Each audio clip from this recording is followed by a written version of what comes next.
जय हिंद, वंदे मातरम। स्वागत है आप सभी का शिक्षक परिवार गुरुजी वर्ल्ड एग्जाम स्टडी प्लेटफॉर्म में। दोस्तों, आज का यह मॉडल पेपर फर्स्ट आपके सी टेट एग्जाम को क्रैक कराने वाला है। सभी सब्जेक्ट को हमने समाहित किया है। 30-30 क्वेश्चन जैसे एग्जाम में ऑनलाइन पेपर होता है उसी तरीके से हमने इस मॉक टेस्ट को तब्दील किया है।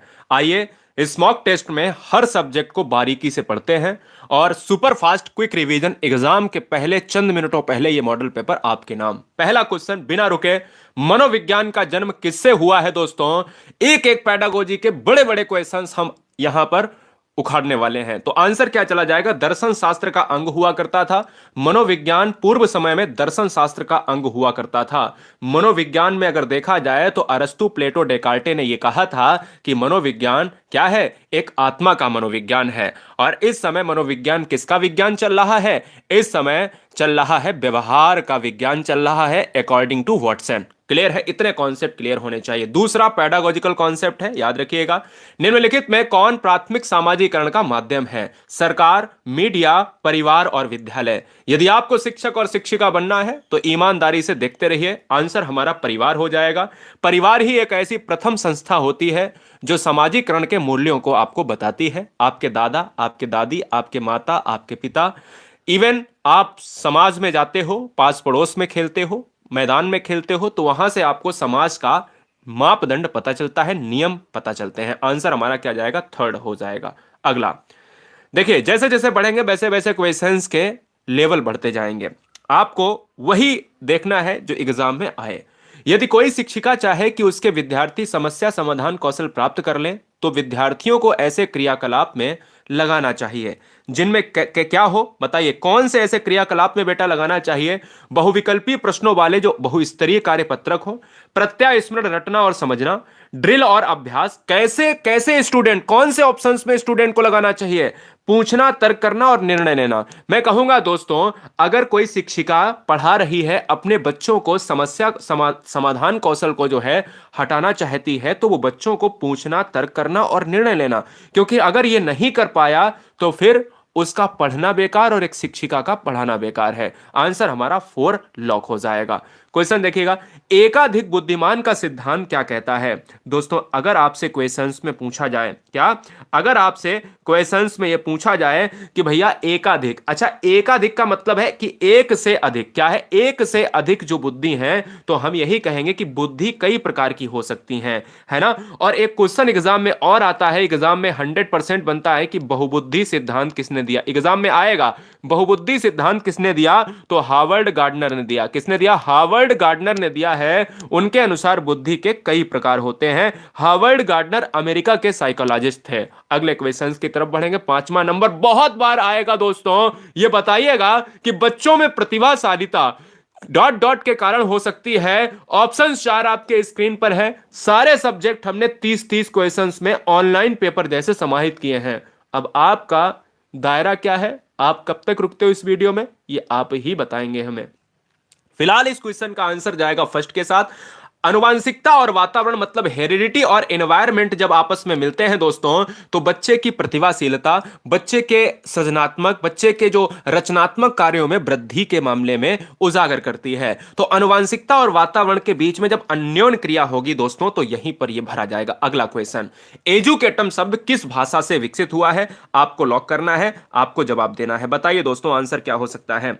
देखिए दोस्तों, अगर मैं कहता हूं एजुकेटम, एजुकेटम एक शब्द है। अब ये आपको बताना है कि ये एजुकेटम जो शब्द है ये आया कहां से है, यानी एजुकेशन जो शब्द है वो कहां से आया है, बताओ। स्वागत है। देखिए दोस्तों, अगर मैं बात करता हूं एजुकेटम, एजुकेशन एजुकेटम से रिलेट करता है। ये एक लैटिन भाषा का शब्द है। आंसर ए हो जाएगा, जिसको हम कहते हैं ना शिक्षित और प्रशिक्षित कहते हैं। इसलिए ये क्वेश्चन भाषा मनोविज्ञान का बहुत ही सुंदर प्रश्न है। अगले क्वेश्चन की तरफ बढ़ेंगे। शिक्षा मनोविज्ञान में किसका अध्ययन होता है? ये क्वेश्चन अगर एग्जाम में अगर आपको ना पता हो तो फिर मनोविज्ञान पढ़ना ही क्या है, ठीक है ना। चलिए, मनोविज्ञान के बाद हम हिंदी पेडागोजी, हिंदी पेडागोजी के बाद ईवीएस पेडागोजी, मैथ पेडागोजी, सारी पेडागोजी 150 क्वेश्चंस पे समाहित करेंगे। शिक्षा मनोविज्ञान में किसका अध्ययन होता है? अरे भाई, शिक्षा मनोविज्ञान के जनक कौन है? मिस्टर थॉर्नडाइक हैं क्या? आंसर अगर मैं बात करूंगा इसके, व्यवहार के परिमार्जन के लिए जो व्यवहार का अध्ययन होता है, यानी जो बिहेवियर का अध्ययन किया जाता है, स्टडी ऑफ बिहेवियरिज्म, तो फिलहाल ऑप्शन जाएगा बी के साथ। व्यवहारवाद के जनक कौन है बेटा? व्यवहारवाद के जनक है मिस्टर वॉटसन है, ये भी आपको याद रखना है। अगला क्वेश्चन आपके स्क्रीन पर है 8 नंबर, 100% एग्जाम में देखने को मिलेगा, 100% दोस्तों। निम्नलिखित संरचनाओं में से शिक्षा का अधिकार अधिनियम, जिसको आरटीई कहा गया, आरटीई का मतलब है राइट टू एजुकेशन, आरटीई को लाया कब गया है? तो 2009 में जो है दोस्तों इसको लाया गया। ये कब लागू हुआ है? 2010 में आरटीई लागू हुआ है। दोनों क्वेश्चन में फर्क है, कब आया है 2009 में, लागू हुआ है 2010 में। अगर पूछा जाए दोस्तों संरचना की बात की जाए तो यह समावेशी शिक्षा की बात करता है। समावेशी शिक्षा वो शिक्षा होती है जहां किसी को अलग नहीं किया जाता है, सबको एक साथ पढ़ाया जाता है। अगला क्वेश्चन आपके स्क्रीन पर, बहुत ठोकते जाइएगा, बहुत बढ़िया। एक बार बच्चे यहां पर 9 नंबर का आंसर देंगे। कैसे हो आप सभी? क्या बात है? बच्चों को कक्षा में प्रश्न पूछने की अनुमति नहीं देनी चाहिए, पूछने से रोकना चाहिए, पूछने के लिए प्रेरित करना चाहिए, या पूछने के लिए हतोत्साहित करना चाहिए? बताइए 9 नंबर का आंसर क्या होगा मेरे लाल? 1 2 3 4 ABCD क्या होगा? तो हम ये कहेंगे कि अगर आप अनुमति नहीं दोगे, प्रोत्साहित नहीं कर सकते, तो हतोत्साहित क्यों भाई ना? तो फिलहाल अगर देखा जाए तो रोकना भी नहीं, आंसर सी हो जाएगा, थर्ड हो जाएगा। बच्चों को आपको सक्रिय रूप से प्रेरित करना है, इसलिए इस क्वेश्चन नंबर 9 का आंसर 3 जाएगा। 10 नंबर स्क्रीन पर ताल ठोक कर बताओ। 10 नंबर आपके स्क्रीन पर है कि डॉट डॉट के अनुसार बच्चों के चिंतन के बारे में सामाजिक प्रक्रियाओं तथा सांस्कृतिक संदर्भों के प्रभाव को समझना चाहिए या आवश्यक है। बताओ दोस्तों, बहुत एकदम से आपके लेवल का प्रश्न है, आपके लेवल का प्रश्न। जी हां, बहुत बढ़िया है बच्चे ने, लगा दो आग पानी में जवानी उसको कहते हैं। क्या बात है दोस्तों, आंसर क्या हो जाएगा? आंसर हो जाएगा दोस्तों 4 हो जाएगा। रीजन क्या है कि अगर सामाजिक परिवेश से कोई बच्चा सीख कर आया है तो वो लेव वाइगोस्की के सिद्धांत, जेडपीडी के सिद्धांत की व्याख्या करेगा, जोन ऑफ प्रॉक्सिमल डेवलपमेंट। दोस्तों यहां पर ऑप्शन जाएगा 4 के साथ। अगले क्वेश्चन की तरफ बढ़ेंगे। क्या कह रहा है? 11 नंबर आपसे कुछ कह रहा है, कह रहा है कि किसने यह दावा किया कि सभी भाषाओं में होने वाले कुछ सार्वभौमिक गुण जन्मजात होते हैं? बताइए इस क्वेश्चन का आंसर क्या होगा? बहुत सुंदर। कहता है दोस्तों कि कौन ये कहता है, कौन ये दावा करता है कि सभी भाषाओं में होने वाले कुछ यूनिवर्सल जो गुण होते हैं, सार्वभौमिक जो गुण होते हैं, वो जन्मजात होते हैं। ये कहा है नॉम चॉम्स्की ने। ये चॉम्स्की भाषाओं के बड़े विद्वान माने जाते थे। आंसर हमारा सी जाएगा। बढ़ेंगे क्वेश्चन नंबर 12 की तरफ। बड़ा सुंदर सा प्रश्न, ये देखिए सीटेट का लेवल का प्रश्न आपके स्क्रीन पर। कहता है सूर्य बच्चे के साथ साथ चलता है, उसके मुड़ने का अनुकरण करता है और बच्चे की बात सुनता है। यह कथन बालक की किस लक्षण की ओर इंगित करता है? जैसे आप एक जमाने में याद करिए, छोटे थे तो आपको यह लगता था कि ये देखिए सूर्य, जिधर हम जाते हैं उधर ही सूर्य जाता है। जब हम लोग शाम हो जाती थी, ठीक है ना, दिन ढल जाता था और चंद्रमा निकलता था, उस समय हम लोग जाते थे अपने पुराने घरों में या हम कहीं दूर जाते थे तो कहते थे ये चंद्रमा भी हमारे साथ चल रहा है। महसूस किया ना? हमने तो किया है महसूस। तो फिलहाल ये जो एक बच्चा कह रहा है कि वो भैया सूर्य हमारे साथ चलता है, मुड़ने का अनुकरण करता है, जहां मैं मुड़ता हूं वहीं वो जाता है, ये कैसे, ये क्या है? ये दोस्तों आपका सजीव चिंतन के साथ चला जाता है, यानी सजीवता का भाव पाया जाता है। आंसर सी हो जाएगा। क्वेश्चन नंबर दोस्तों 13 आपके स्क्रीन पर है, आपको लॉक करना है। बताइए दोस्तों, बहुत सुंदर।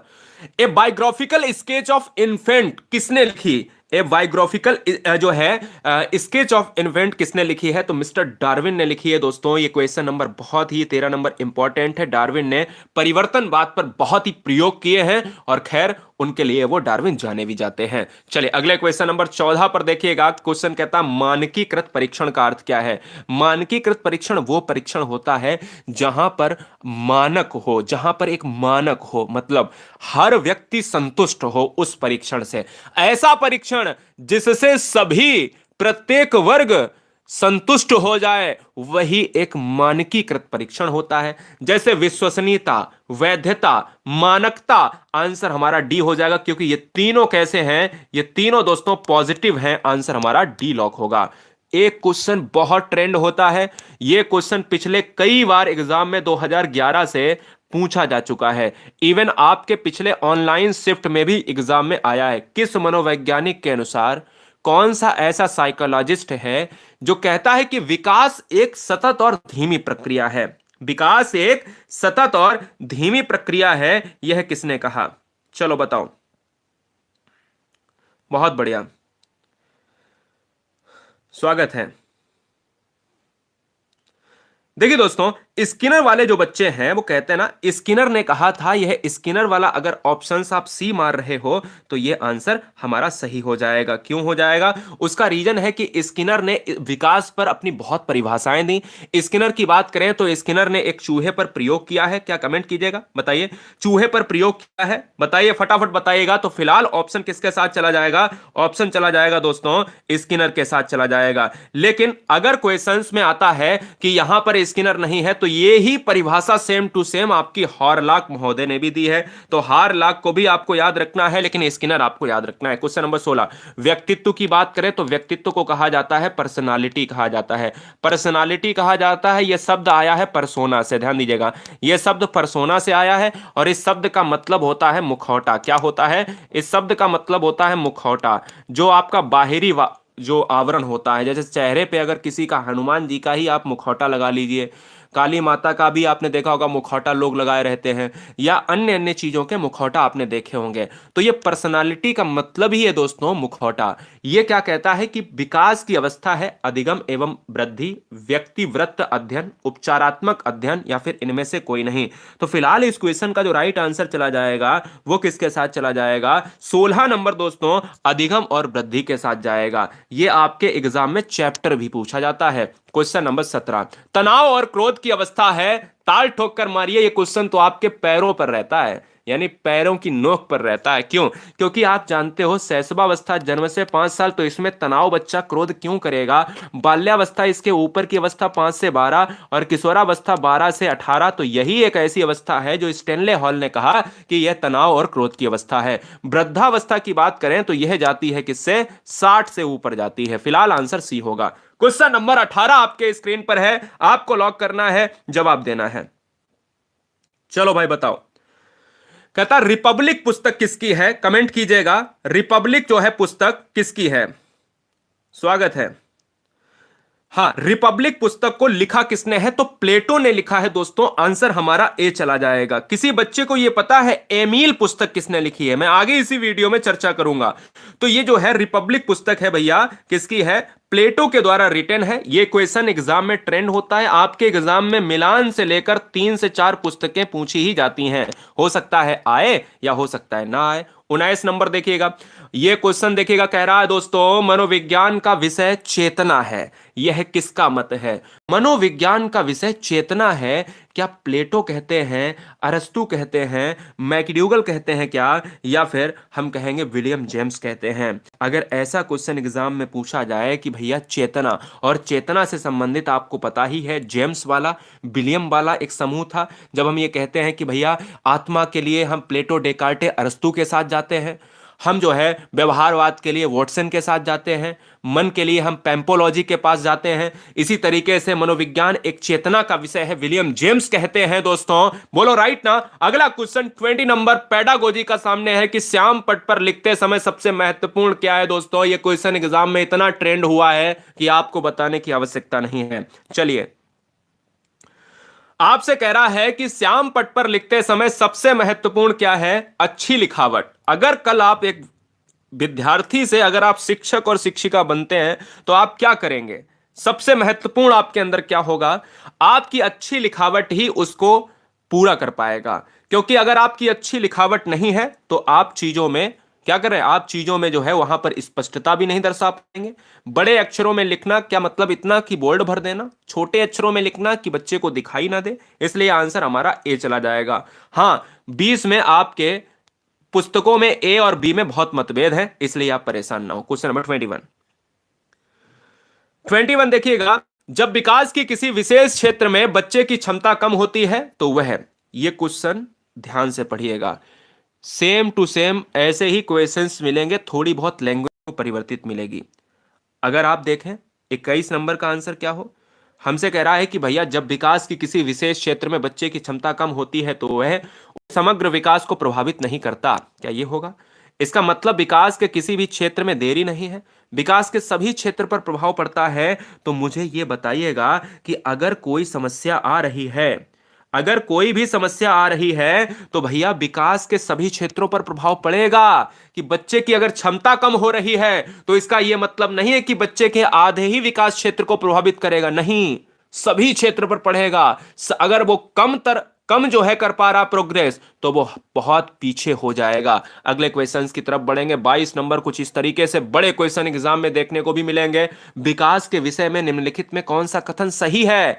बच्चों के विकास में बहुत सी सांस्कृतिक विविधताएं होती हैं। संसार में सभी बच्चों का विकास एक ही क्रम में और सुनिश्चित समय से होता है। विकास सुरुचिपूर्ण होता है सुव्यवस्थित समूह की अवस्थाओं में पूर्व निश्चित आनुवंशिक घटकों के कारण होता है। या विकास एक सरल और दिशीय प्रक्रिया है जो एक दिशा में चलता है।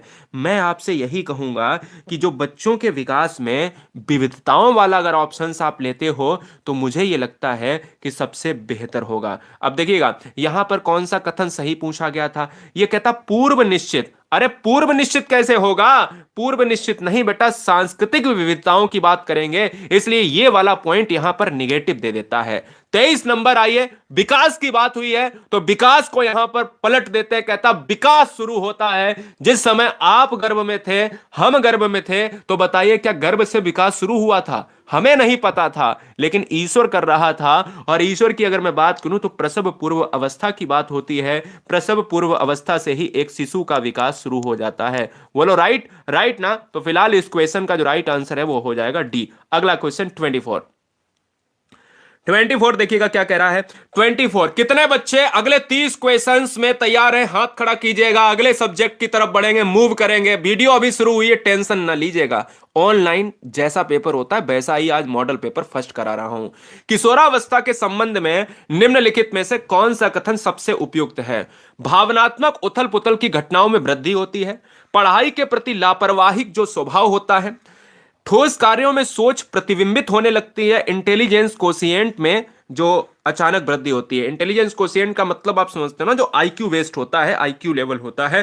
तो फिलहाल इस क्वेश्चन में जो आंसर जाएगा वो किसके साथ? ऑप्शन नंबर ए चला जाएगा, क्योंकि आपको पता है यह एक ऐसी अवस्था है, 12 से 18 साल की अवस्था है, किशोरावस्था, एडोलसेंस अवस्था, जिसमें उथल पुथल की भावनाएं होती हैं, क्रोध और तनाव की अवस्था होती है। 25 नंबर आपके स्क्रीन पर है। National Society of College Teachers of education, जिसको कहा जाता है कि भैया यह जो संस्था है, कि भाई ये जो संस्था है कौन सी? National Society of College Teachers of Education संस्था कहां पर है? Britain, America, France, Germany. दोस्तों हम आपको बताते हैं ये चीजें आपको अमेरिका में देखने को मिलेंगी। एग्जाम में एक ही बार ये क्वेश्चन आया है तो आपको ये भी कर लेना था। हमने कहा ये भी करा दें तो आंसर हमारा भी चला जाएगा। थॉर्नडाइक की बात करें तो अमेरिका से है, ध्यान दीजिएगा।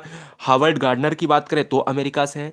स्किनर का भी संबंध अमेरिका से माना जाता है। तो इस चीज को आपको याद रखना है। चलो 26 देखिएगा। यह question very very most important है। क्वेश्चन क्या लिया मैंने? मनोविज्ञान आचरण एवं व्यवहार का यथार्थ विज्ञान है।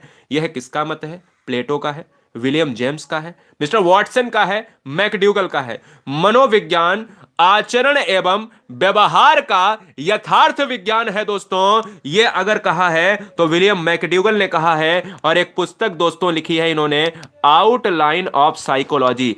आउटलाइन ऑफ साइकोलॉजी दोस्तों एक पुस्तक लिखी है जो विलियम मैकडूगल की है। अगला क्वेश्चन 27 नंबर। मेंडल क्यों छोड़े हम? मेंडल से भी क्वेश्चन कराए दे रहे हैं। कहते हैं मेंडल ने किस पर प्रयोग किए? पहला आ सकता है कि क्वेश्चन में यह भी आ सकता है कि आनुवांशिकी के पितामह कौन है? आनुवांशिकी के पितामह कौन है? आनुवांशिकी जनक किसे कहा जाता है? तो मेंडल को कहा जाता है। आनुवांशिकी के पितामह ने चूहे व मटर पर जो है सबसे ज्यादा प्रयोग किए। मटर के साथ चूहा भी याद रखना, नहीं तो आप ये याद रखो कि मेंडल ने इतने इतने जोड़ी मटर के पौधों पर प्रयोग किया। हां सही बात है, उसके बावजूद भी उन्होंने चूहे पर प्रयोग किए। क्लियर है? चलिए, प्रथम आधुनिक शिक्षा मनोवैज्ञानिक किसे माना जाता है? अब यह क्वेश्चन हमने सिंपल सा लास्ट में डाला है।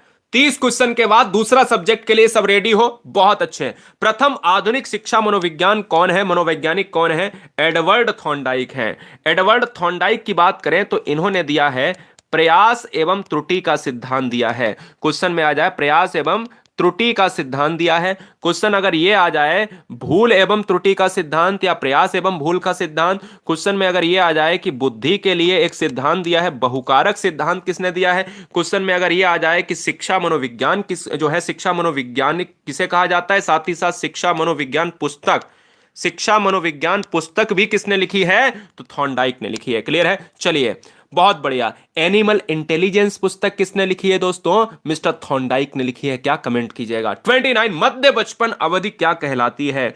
मध्य बचपन की अवस्था दोस्तों किसे माना जाता है, तो मैं आपसे कहूंगा जो मध्य बचपन की अवस्था है, मध्य बचपन की जो अवस्था है यह माना जाता है किसे, यह माना जाता है आपको 6 से 11 वर्ष को। किसे माना जाता है, 6 से 11 साल की उम्र को माना जाता है। 30 क्वेश्चन आपके स्क्रीन पर है, ताल ठोक कर लॉक किया जाए।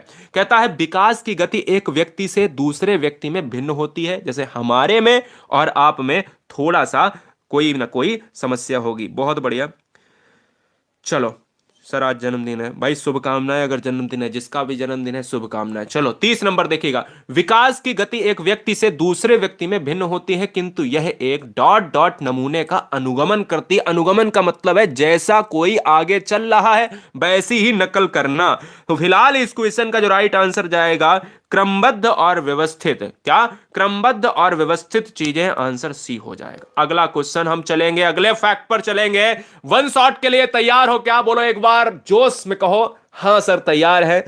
अगला ऑनलाइन पेपर वन शॉट में हिंदी पेडागोजी में आपके लिए यह रहा 31 नंबर क्वेश्चन, ऑनलाइन पेपर जैसा। भाषा शिक्षण की विधियां मुख्यतः किस पर निर्भर करनी चाहिए। सब्जेक्ट शुरू हो गया है हिंदी पेडागोजी, जो सीटेट में बहुत अलग पूछी जाती है। आइए सीटेट की पेडागोजी आपको यहां पर करवाते हैं। भाषा शिक्षण की विधियां मुख्यतः किस पर निर्भर करनी चाहिए, बताइएगा। बच्चों का स्तर, आयु और प्रकरण, यानी अगर बच्चे का स्तर ही आपको नहीं पता है, बच्चे की आयु ही आपको नहीं पता है और आपको पढ़ाना क्या है, तो कैसे, है ना।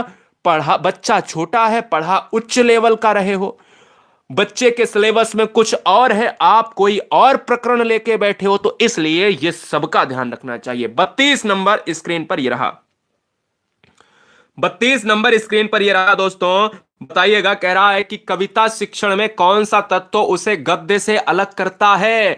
अरे गद्य एक होता है पद्य, पद्य में आती है कविता और गद्य में दोस्तों क्या आती है, गद्य में आती है कहानी। समझो मेरी बात, दो चीजें आपको नहीं पता है, पता है, सब पता है। पद्य में आती है कविता और गद्य में आती है कहानी, तो बताओ कैसे ये अलग हैं। अरे गद्य दोस्तों अगर कहानी है तो कहानी को गाया नहीं जाएगा, पद्य में अगर कविता है तो पद्य में कविता को गाया जाएगा, है ना। तो गेयता के आधार पर दोस्तों पद्य और गद्य हमेशा अलग होते हैं। भाई अगर कोई भी पूछ दे आपसे कि कविता और कहानी में अंतर क्या है, तो आप यही कहोगे कि कहानी दोस्तों नॉर्मल तौर पर आप मौन वाचन में पढ़ सकते हो, लेकिन कविता को मौन वाचन में आप नहीं, क्योंकि कविता तो गाकर ही पढ़ी जाएगी, इसलिए यह बात ध्यान रखना। अगला क्वेश्चन 33 नंबर, अर्थ की गहनता। यह क्वेश्चन हम पूरी तरीके से गोल्डन करा रहे हैं, मतलब इससे सरोकार नहीं आप कर सकते, इसका कोई तोड़ आप निकाल नहीं सकते।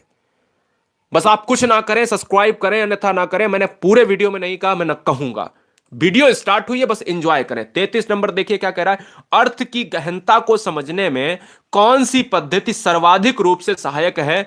वो दोस्तों हम कहेंगे अगर कोई अर्थ अगर आपको निचोड़ना है, किसी अर्थ को अगर आपको निचोड़ना है, तो आप यही कहोगे कि सर मौन पाठन। मौन पाठन वो पाठन है जिसको आप चुपचाप पढ़ते हो, और जो साइलेंस होकर साइलेंट वातावरण में चीजों को पढ़ता है वो अर्थ की गहनता को समझता है, क्योंकि हमारा दिमाग उस समय कंसंट्रेशन की अवस्था में होता है। राइट ना बोलो। अगले क्वेश्चन की तरफ बढ़ेंगे। 34 नंबर, निम्नलिखित में कौन सा भाषा शिक्षण का उद्देश्य है। बड़े क्वेश्चन ऐसे हिंदी पेडागोजी में देखने को मिलेंगे। निम्नलिखित में कौन सा भाषा शिक्षण का उद्देश्य है। पहला है भाषा सीखते समय त्रुटियां बिल्कुल ना करना। हमेशा एक ट्रिक मेरी याद कर लो, सीटेट को पास करना है अगर क्वेश्चन में पॉजिटिव वे में पूछा गया है कि क्या करना चाहिए, क्या उद्देश्य है, कैसे करना चाहिए, ये पॉजिटिव है। पॉजिटिव में पूछा गया है तो निगेटिव आंसर को तुरंत काट दो, तो निगेटिव को तुरंत काट दो। समझ में आया? याद रखिएगा, हतोत्साहित निगेटिव है, प्रोत्साहित क्या होता है? प्रोत्साहित होता है भैया, वो पॉजिटिव होता है। किसी पर आप बल नहीं दे सकते हो क्योंकि बच्चे के ऊपर प्रेशर बढ़ेगा। हां, निजी अनुभव के आधार पर भाषा का सृजनशील प्रयोग करेंगे। तो ट्रिक यह है कि पॉजिटिव के लिए पॉजिटिव आंसर लगाइए। अगला 35 नंबर स्क्रीन पर यह रहा, कहता है, आपसे कहता है कि भाषा शिक्षण में सहायक है। भाषा शिक्षण में सहायक है, क्या सहायक है? निदानात्मक एवं उपचारात्मक कार्य, पहला। दूसरा है शुद्ध भाषा पर बल। तीसरा है साहित्य शिक्षण। चौथा है व्याकरणिक नियमों की जानकारी। अब इसमें यह बताओ, भाषा शिक्षण में सहायक है तो क्या पॉजिटिव पूछा गया है? तो आप ये बताओ, क्या रटना, कंठस्थ करना, सुनो मेरी बात, रटना, कंठस्थ करना, व्याकरण, नियम, ये सब लेना है? नहीं। बल लेना है? बल भी नहीं लेना है। व्याकरण लेना है? नहीं लेना है। हमें वो लेना है कि सहायक है तो निदानात्मक उपचारात्मक कार्य, कि बच्चा अगर कोई समस्या से ग्रसित है तो उसका निदान करो, उसका उपचार करो। 36 नंबर देखो, भाषा शिक्षण की प्रक्रिया। अब देखो पॉजिटिव है तो पॉजिटिव में आंसर ढूंढो। ट्रिक क्या है? पॉजिटिव। अब निगेटिव वाले आंसर फटाफट हटा दीजिए। घर में संभव नहीं है, हटा दिया। अत्यंत जटिल प्रक्रिया है, बहुत कठिन चीज है क्या? हटा दिया। भाषा की कक्षा में ही कंडीशन डाल दी। जैसे आप 11वें में पढ़ते थे, 12वें में पढ़ते थे, कहता फिजिक्स वाला टीचर था, मैथ वाला टीचर था, वो कहता मेरे पास पढ़ोगे तभी तुमको प्रैक्टिकल में नंबर देंगे। तो डर की वजह से पढ़ना पड़ता था। समझ में आया? हटा दिया। विभिन्न विषयों की कक्षाओं में भी संभव है, मतलब हर परिस्थिति में संभव है। कोई बाउंडेशन वाली चीज आए, कंडीशन वाली चीज आए, तुरंत हटा दो, आंसर डी जाएगा। 37 नंबर, मेरी ट्रिक दिमाग में बैठा लो, एग्जाम में क्वेश्चंस करते जाओ। चलो, बहुत बढ़िया, कोशिश करेंगे बेटा, हम आपके लिए ही लगे हुए हैं। अब हमारी जितनी आवाज है वहां तक मैं पहुंचाऊंगा, आप टेंशन ना लो। ठीक है, अगले क्वेश्चन की तरफ। 37 नंबर क्या है कि कविता शिक्षण में आप सर्वाधिक महत्व किसे देंगे? कविता में अलंकारों की पहचान, कविता का भाव विश्लेषण, कविता के तत्वों के आधार पर उसकी समीक्षा, या कविता का भावपूर्ण पाठन और रसानुभूति। हम ये कहेंगे आपसे कि ये बताओ, कविता को गाकर पढ़ा जाएगा? बोलो यस या नो? यस। तो कविता में अगर आप पढ़ोगे तो मग्न भी होगे, आप उसकी अनुभूति भी करोगे, और जब अनुभूति करोगे तो यहां पर आंसर डी हो जाएगा, है ना? तो इसलिए केवल अलंकार और भाव विश्लेषण को न छोड़कर आंसर डी को लॉक करेंगे। अब देखो 38 नंबर, जिस समय आप विद्यालय जा रहे होते हैं, आप सोचो, याद भी नहीं होगा आपको। आज आप दूसरे बच्चे को देखते होंगे कि जिस दिन वो बच्चा पहले दिन स्कूल जाता है तो बड़ा हंसता हुआ खेलता हुआ जाता है, और वहां पिट के आता है, फिर कहता है मम्मी पेट में दर्द हो रहा, हम नहीं जाएंगे, हम मरे जा रहे हैं। थोड़ी देर बाद वो सही हो जाता है क्योंकि स्कूल का टाइम खत्म हो चुका होता है तब तक। विद्यालय जाने से पूर्व बच्चा जो होता है वो बड़ा खुश होता है, लेकिन यहां क्वेश्चन हम आपको अलग करा रहे हैं। विद्यालय जाने से पूर्व जो होता है वो बच्चा कैसी कुशलता के साथ आता है? भाषा के व्याकरण की सचेत समझ रखते हैं, ए। भाषा का बिल्कुल भी ज्ञान नहीं रखते हैं, निगेटिव काट दीजिएगा। अपनी भाषा में समझने समझाने की कुशलता से लैस होते हैं, व्याकरण को काट दीजिएगा। आंसर हमारा सी हो जाएगा, बड़ा आंसर, पॉजिटिव आंसर, कि बच्चे की जो अपनी घर की भाषा है, अपनी मदर लैंग्वेज है, वो अपनी उसको समझने और समझाने में कुशल होगा, है ना? चलो 39 नंबर देखो, 39 नंबर देखो। चलो भाई, क्या बात है, बहुत सुंदर, बहुत ब्रिलियंट बच्चों के लिए 39 नंबर। कहता शिक्षक की स्वयं की भाषा प्रयोग की कुशलता बच्चों के भाषा प्रयोग पर कोई प्रभाव नहीं डालती है, निगेटिव। बच्चों के अलंकारिक एक ही चीजों बच्चों को भाषा के अनुकरण करने के लिए बाध्य करती है। अरे 120 नंबर तुम्हारे कोई नहीं रोक सकता अगर आप इस क्वेश्चन इस ट्रिक से करते हो कि कौन सा ऑप्शन नहीं हो सकता। आंसर डी हो जाएगा, अपने आप पढ़ना ही नहीं है। अरे पढ़ना ही नहीं है, सब्सक्राइब कर लो एक नई टेक्निक से सीटेट को पास करने के लिए। अगले क्वेश्चन 40 नंबर की तरफ। भाषा सीखने सिखाने की प्रक्रिया में अर्थ गढ़ने का आधार मुख्यता है। अब यह बताओ, अगर बच्चे को भाषा सीखना और सिखाना हो तो यह बताओ लोगों का होना जरूरी है या नहीं? बोलो यस या नो। हाँ, होना जरूरी है। परिवार होना जरूरी है, समाज होना जरूरी है, खेल का मैदान होना जरूरी है, तो हमारा सामाजिक सांस्कृतिक परिवेश होना जरूरी है। उसी की तो बात कर रहा हूं, उसी की बात कर रहा हूं। आंसर डी हो जाएगा। अगले क्वेश्चन 41 नंबर पर बढ़ेंगे। तैयारी आयाम के अंतर्गत विषय का परिचय दिया जाता है। तैयारी का मतलब, अगर किसी हम क्लास में जाते हैं पढ़ाने के लिए, उससे पहले की बात है, उससे पहले जो एक शिक्षक तैयारी करता है, अगर उसी के संदर्भ में एक क्वेश्चन किया जाए, विषय पर निष्कर्ष दिया जाता है, विषय का अभ्यास होता है या पाठ पढ़ाया जाता है, तो मैं बताऊंगा दोस्तों कि इस क्वेश्चन में आंसर क्या होता है कि तैयारी आयाम के अंतर्गत उसका परिचय दिया जाता है। आंसर हमारा फर्स्ट हो जाएगा। एक क्वेश्चन आपसे मैं पूछता हूं, जैसे आप लोग आजकल मोबाइल पर व्हाट्सएप पर टाइपिंग करते हो, है ना, मैसेज टाइप को टाइपिंग ही तो बोलेंगे। या आप कंप्यूटर को सीखने कभी गए होंगे या गई होंगी तो आपने टाइपिंग सीखी होगी। लेकिन कोई अगर टाइपिंग ना सीखे, लेकिन व्हाट्सएप पर जो टाइपिंग तुम लोगों की होती है रात के 11-12 बजे, वो झड़ाझड़ होती है। ठीक है ना? बहुत बढ़िया।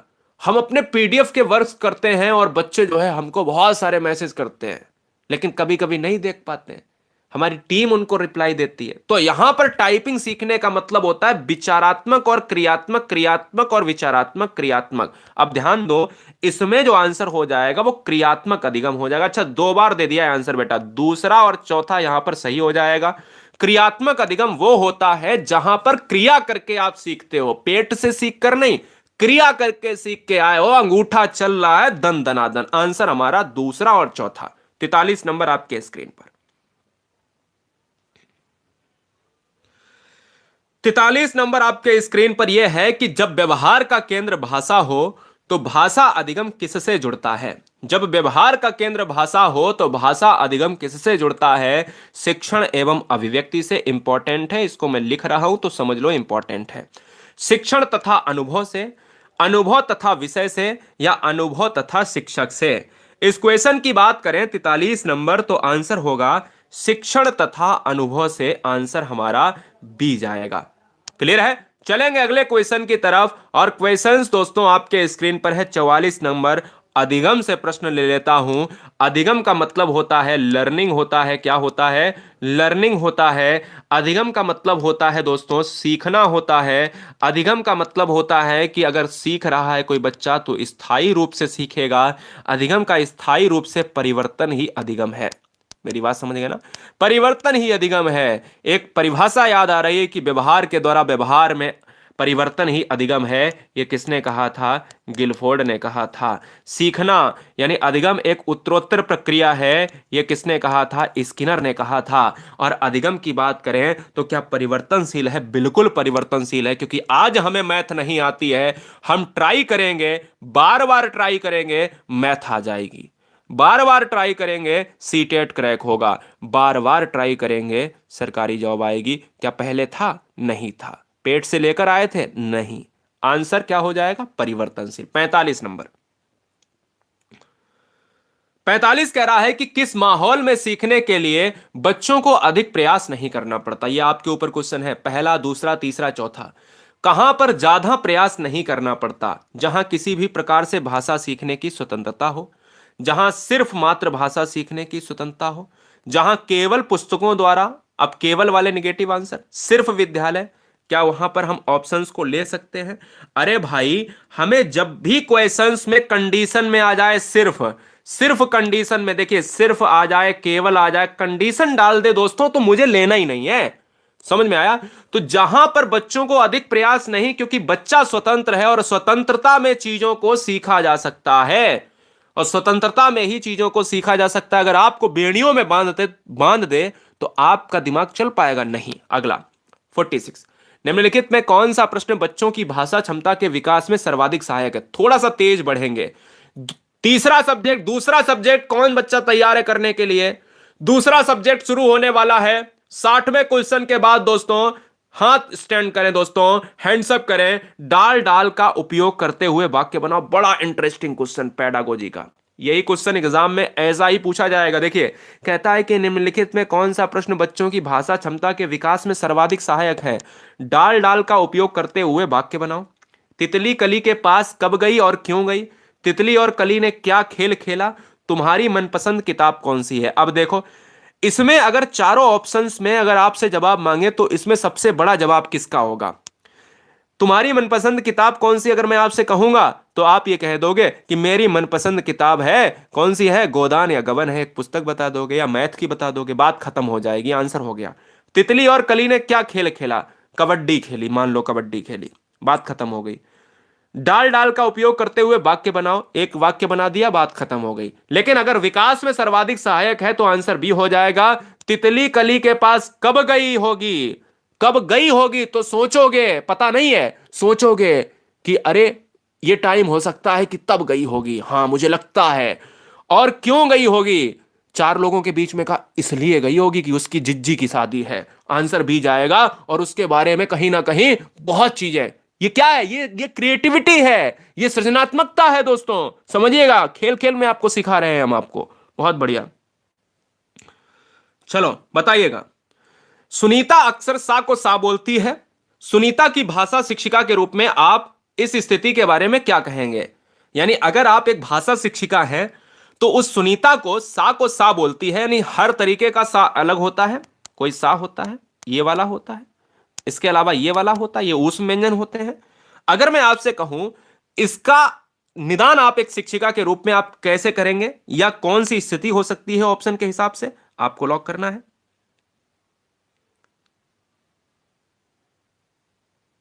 चलो भाई, स्वागत है। तो हम ये कहेंगे दोस्तों कि अगर उसके क्षेत्रीय भाषा के प्रभाव को देखा जाए, उसका क्षेत्रीय भाषा, आपने देखा होगा बहुत से लोग कुछ और बोलते हैं और जो दूर से आते हैं उनकी क्षेत्रीय भाषा में कुछ और बोला जाता है ना, राइट ना, बोलो क्लियर ना। तो हम लोग ये कहते हैं, कभी कभी आपने देखा होगा तोरई को तोरई नहीं बोला जाता है तो उसकी पूरी ही लैंग्वेज, उसका पूरा ही शब्द ही चेंज कर दिया जाता है। लौकी को लौकी ना बोलकर कुछ शब्द ही चेंज कर दिया जाता है। इसलिए क्षेत्रीय भाषा में जो शब्द, जो वर्ण बोले जाते हैं वो थोड़े से अंतर में आते हैं। अगला क्वेश्चन 48, आरंभ में इनमें से किस सिद्धांत के आधार पर बालक भाषा सीखता है। शुरुआती दौर में जब बच्चा पैदा होता है, पैरों चलने लगता है, तो वो कैसे सीखता है, तो बच्चा वो सीखता है नकल करके। जैसे माता कोई भी है, उसकी माता बच्चे की माता है, शिशु की माता है, पिता है, घर में कोई भाई बहन है, उसी के आधार पर जैसा वो करेंगे वैसा ही करेगा बच्चा, उसको कहा जाता है अनुकरण सिद्धांत। शुरुआती दौर में बच्चा नकल करके सीखता है, दूसरों को देखकर सीखता है, अनुकरण सिद्धांत के ऊपर सीखता है। अगला 49, शिक्षण सूत्र के माध्यम से भाषा शिक्षण, बड़ा बेहतरीन पॉइंट है। अब अच्छा ये बताओ, इसमें निगेटिव आंसर आप काट सकते हो, बहुत काट सकते हो, बहुत काट सकती हैं आप।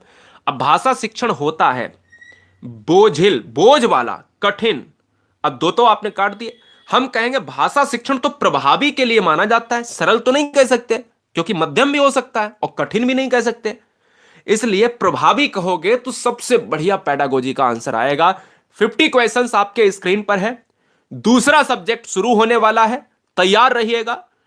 कौन सा प्रश्न कक्षा में बहुभाषिकता को पोषित करता है, बहुभाषिकता को पोषित करता है, ये दो क्वेश्चन आपके बहुभाषिकता से पूछे जाएंगे, जिसमें हो सकता है यही वाला एक क्वेश्चन मिल जाए। बहुभाषिकता को आप देखिएगा, वही वाला तितली वाला जो क्वेश्चन अभी बताया था उसी के आधार पर है। एक अच्छी लगने वाली महक को क्या कहेंगे, बुरी लगने वाली महक को क्या कहेंगे, तुम्हारे घर में किस किस की महक आती है, फूलों के नाम अपनी भाषा में लिखो। हम यही कहेंगे कि मेरे घर में इलायची की महक आती है, मेरे घर में किसी सब्जी को बनाया जाता है उसकी महक आती है, मेरे घर में फूलों की महक आती है, मेरे घर में डॉट डॉट की महक आती है। फिलहाल आंसर डी चला जाएगा। फूलों के नाम अगर आप अपनी भाषा में लिखोगे तो ये क्या है, बहुभाषिकता को सबसे बढ़िया करेगा, क्योंकि अपने शब्द अगर उसमें लिखते हो तो ये क्रिएटिव माइंड है दोस्तों, और क्रिएटिविटी ही तो रचनात्मकता है। आंसर हमारा डी होगा। अगला क्वेश्चन,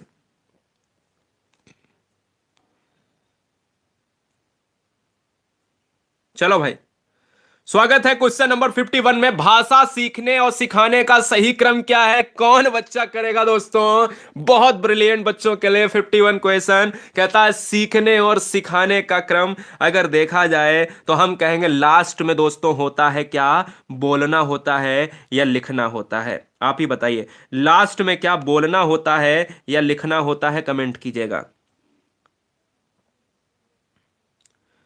हाँ, लिखना होता है। श्रवण करना लास्ट में तो आप लिखोगे ही ना, श्रवण आप करोगे। 51 का बी बच्चा कह रहा है श्रवण करोगे, है ना। सुबोपोली, सुबोपोली हम कहेंगे सुनोगे, पहले बोलोगे, पढ़ोगे और लिखोगे। बोलो राइट ना, बोलो राइट ना दोस्तों। सुबोपोली आपको याद रखना है। एक आपका LSRW था, शायद LSRW यही था। लिसनिंग श्रवण करना, स्पीकिंग बोलना, रीडिंग पढ़ना और डब्लू का मतलब राइटिंग। इंग्लिश में ट्रिक है LSRW, है ना। और हिंदी में है सुबोपोली, सुबोपोली याद रख लो। सुबोपोली सुनना, सुबो बोलना, पोली का मतलब है पढ़ना और लिखना का मतलब, ली का मतलब है लिखना। क्लियर है? आंसर भी हो जाएगा। अगला क्वेश्चन 52 नंबर। 52 नंबर आपके स्क्रीन पर है, आपको लॉक करना है। 52 कह रहा है भाषा शिक्षण में दृश्य श्रव्य साधनों के प्रयोग का मुख्य प्रयोजन क्या है? भाषा शिक्षण में दृश्य श्रव्य का मतलब होता है, जैसे टीवी एक कैसा साधन है? दृश्य श्रव्य साधन है। विद्यार्थियों की विभिन्न इंद्रियों को क्रियाशील बनाना, शिक्षण में विविधता लाना, रोचकता का संचार करना और मनोरंजन करना। ये चारों ऑप्शन पॉजिटिव हैं। ऐसी पेडागोजी को सॉल्व करने के लिए, ऐसे क्वेश्चन को सॉल्व करने के लिए सबसे बढ़िया यह है कि बड़े आंसर और पॉजिटिव आंसर को देखो कि अगर बच्चे की इंद्रियां ही अगर कुछ क्रियाशील बन जाती हैं तो उससे बढ़िया आंसर नहीं हो सकता। इसलिए 52 का आंसर ए होगा। 53 नंबर देखो, शिक्षण प्रक्रिया को रुचिकर बनाने में शिक्षण सामग्री सहायक होती है। शिक्षण प्रक्रिया को रुचिकर बनाने में शिक्षण सामग्री सहायक होती है। आंसर ए होगा, बी होगा, सी होगा, डी होगा। अगर आप सहायता की बात करेंगे तो वैविध्यपूर्ण सबसे बेस्ट आंसर होगा। और आपके एग्जाम में ऐसा ऑप्शन दिखे तो तुरंत मारिएगा। अगला, हिंदी साहित्य के इतिहास के संबंध में modern vernacular literature of Hindustan किसने लिखा? यह क्वेश्चन भी एग्जाम में ट्रेंड हुआ 2 बार, और जब बच्चों के सामने आया तो वो गारसा दतासी और गियर्सन में बहुत फर्क नहीं समझ पाए। तो अगर ऐसा वर्नाकुलर लिटरेचर से संबंधित क्वेश्चन आता उसमें हिंदुस्तान लिखा है तो जॉर्ज गियर्सन आपको लगाएगा। जॉर्ज गियर्सन ने हिंदुस्तान में, हिंदुस्तान की पत्रिकाओं पर, हिंदुस्तान की हिंदी पर बहुत काम किया। हिंदी के लिए जॉर्ज गियर्सन और गारसा दतासी का नाम ही अगर देखा जाए तो सर्वोच्च में लिखा जाता है। 55 नंबर देखिए, क्वेश्चन देखिए, कह रहा है कि उच्च प्राथमिक स्तर पर हिंदी भाषा शिक्षण का एक सर्वाधिक महत्वपूर्ण उद्देश्य क्या है? अब चारों ऑप्शंस में यह बताओ कि कौन सा नहीं हो सकता। पहली बात तो यह बता दो, अब आपको यह पता है कि कहीं ना कहीं शब्दशः दोहराने।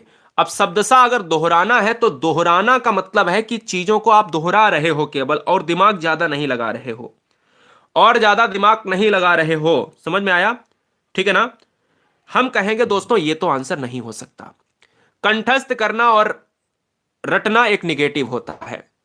सी और डी में चुनिएगा तो बड़ा आंसर, पॉजिटिव आंसर यही है कि अंत में दिए गए का उदाहरण कर, जो है उदाहरणों का अभ्यास करवा लो। या आप देखोगे कि डी ऑप्शंस में सबसे बेस्ट है कि बच्चे की जो है भाषा के साथ पढ़ने और लिखने की क्षमता का विकास करना। इसलिए आंसर डी होगा। अगला, प्राथमिक स्तर पर कौन सा भाषा शिक्षण का उद्देश्य नहीं है? अब देखो ये क्वेश्चन बेहतरीन पूछा गया है। अब पूछा गया है नहीं है तो एक चीज ट्रिक फिर नोट करिएगा कि अगर नहीं है पूछा गया है तो अब तो निगेटिव ही चुनना है, वही आंसर होगा। अब तक निगेटिव काटते रहे हैं, अब नहीं है तो निगेटिव पूछा है तो निगेटिव ढूंढ ढूंढ के मारो। बोलो कौन सा निगेटिव है? बोलो भैया।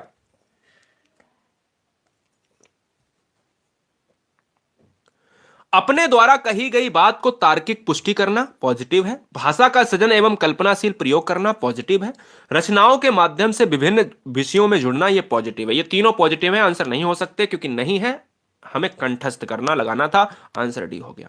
57 नंबर, गद्य शिक्षण में काठिन्य निवारण किया जाता है वस्तु को दिखाकर, वस्तु को प्रत्यक्ष दिखाकर, चित्र दिखाकर, मॉडल दिखाकर, उपयुक्त सभी। तो मैं कहता हूं कि सब कुछ अगर दिखा देते हो फिर भी नहीं होता है तो फिर क्या मतलब है? गद्य शिक्षण में काठिन्य निवारण उपयुक्त सभी से होगा, क्योंकि तीनों चीजें हैं। अगर आप आंखों के सामने दिखा देते हो, चित्र सामने पोस्टर लगा देते हो, पूरा मॉडल ही दिखा देते हो, तो इससे बेस्ट आंसर क्या होगा। दूसरा सब्जेक्ट शुरू होने वाला है 61 नंबर से, सभी बच्चे तैयार रहे। आपका इंतजार एनवायरमेंट में मैं करूंगा दोस्तों। ईवीएस में स्वागत है सभी का। 61 नंबर में 58 नंबर ये है, बच्चों में भाषा प्रयोग की दक्षता विकसित करने के लिए आवश्यक क्या है, आपको लॉक करना है। सब भी बेटा बताऊंगा, सब बताऊंगा। केवीएस के लिए जितने भी बच्चे परेशान हैं उनका पूरा कोर्स निःशुल्क मेरी तरफ से हमने शुरू किया है। उसकी कुछ टाइमिंग्स आपके लिए फिक्स कर देंगे। बच्चों में भाषा प्रयोग के लिए अगर देखा जाए तो उन्हें सुनने और बोलने की पूरी अगर आजादी मिलती है तो क्या 58 नंबर में यह नहीं होगा? बिल्कुल, क्योंकि स्वतंत्रता अगर नहीं है तो बिल्कुल बेकार है। 8वीं कक्षा के बच्चों के भाषा आकलन के लिए आप किसे सबसे कम महत्वपूर्ण मानते हैं? अगर 8वीं कक्षा के बच्चों के भाषा आकलन की बात करेंगे तो सबसे कम पूछा है, सबसे कम पूछा है, ध्यान दीजिएगा। पेडागोजी में 5 से 7 क्वेश्चन सबसे कम वाले आएंगे। क्वेश्चन को ध्यान से पढ़ने की आवश्यकता है, नहीं तो तुरंत मार दो कि सबसे पॉजिटिव मार दो। किसी कहानी को नाटक में रूपांतरित करना, यह सबसे बढ़िया वाला ऑप्शन बैठता अगर ये वाला मार देते। साहित्यिक समारोह का आयोजन कराना, यह क्वेश्चन मैंने कराया है पहले। लिखित परीक्षाओं का आयोजन कराना, अरे भाई साहित्यिक समारोह की बात कर रहे हैं, बच्चा छोटा है दोस्तों और उसमें साहित्यिक समारोह घुसेड़ रहे हो, यही सबसे कम होगा। 60वां क्वेश्चन है, रूपा से क्वेश्चन है कि रूपा बड़े समूह के अपने जो अपनी बात होती है उसको कहने में अटकती है। बहुत बड़ी जो है लाइन लगी हुई है। रूपा से क्वेश्चन ये पिछली बार का है, ये प्रीवियस ईयर पेपर क्वेश्चन का हमने 60 नंबर ले लिया है। और ये देखिए कैसे पूछा जाता है, भाषा शिक्षण से कहता है रूपा बड़े समूह में अपने जो है सामने अगर खड़ी है स्टेज पर तो अपनी बात नहीं कह पाती, अटक जाती है। बैठे हुए हैं 500 लोग, बैठे हुए हैं 700 लोग, बैठे हुए हैं 100 लोग, 50 लोग, नहीं कह पाती है। तो उसको क्या करना चाहिए? एक अध्यापक हैं आप, अध्यापिका हैं, तो प्रारंभ में वो छोटे छोटे समूह में बात करने के भरपूर अवसर दीजिए, हो जाएगा। तीनों आंसर कट जाएंगे, नीचे वाला ए हो जाएगा। पर्यावरण अध्ययन के लिए कौन बच्चा तैयार है? स्वागत है दोस्तों हमारा 61 नंबर में। और 61 नंबर के लिए सारे क्वेश्चन हम कराएंगे, जितने भी बनेंगे पक्षियों से, जितने भी बनेंगे पॉइंट से, टू दी पॉइंट हम कराएंगे चीजों को। सब तैयार रहिएगा। पर्यावरण अध्ययन में 61 नंबर आपका इंतजार कर रहा है। देखो ऑनलाइन पेपर में पर्यावरण कैसी आती है, तो यह पर्यावरण का पहला क्वेश्चन मानिएगा, क्योंकि 61 नंबर आपको यहां पर दिख रहा है। 61 नंबर आपको दिख रहा है, 90 तक पर्यावरण को उखाड़ेंगे।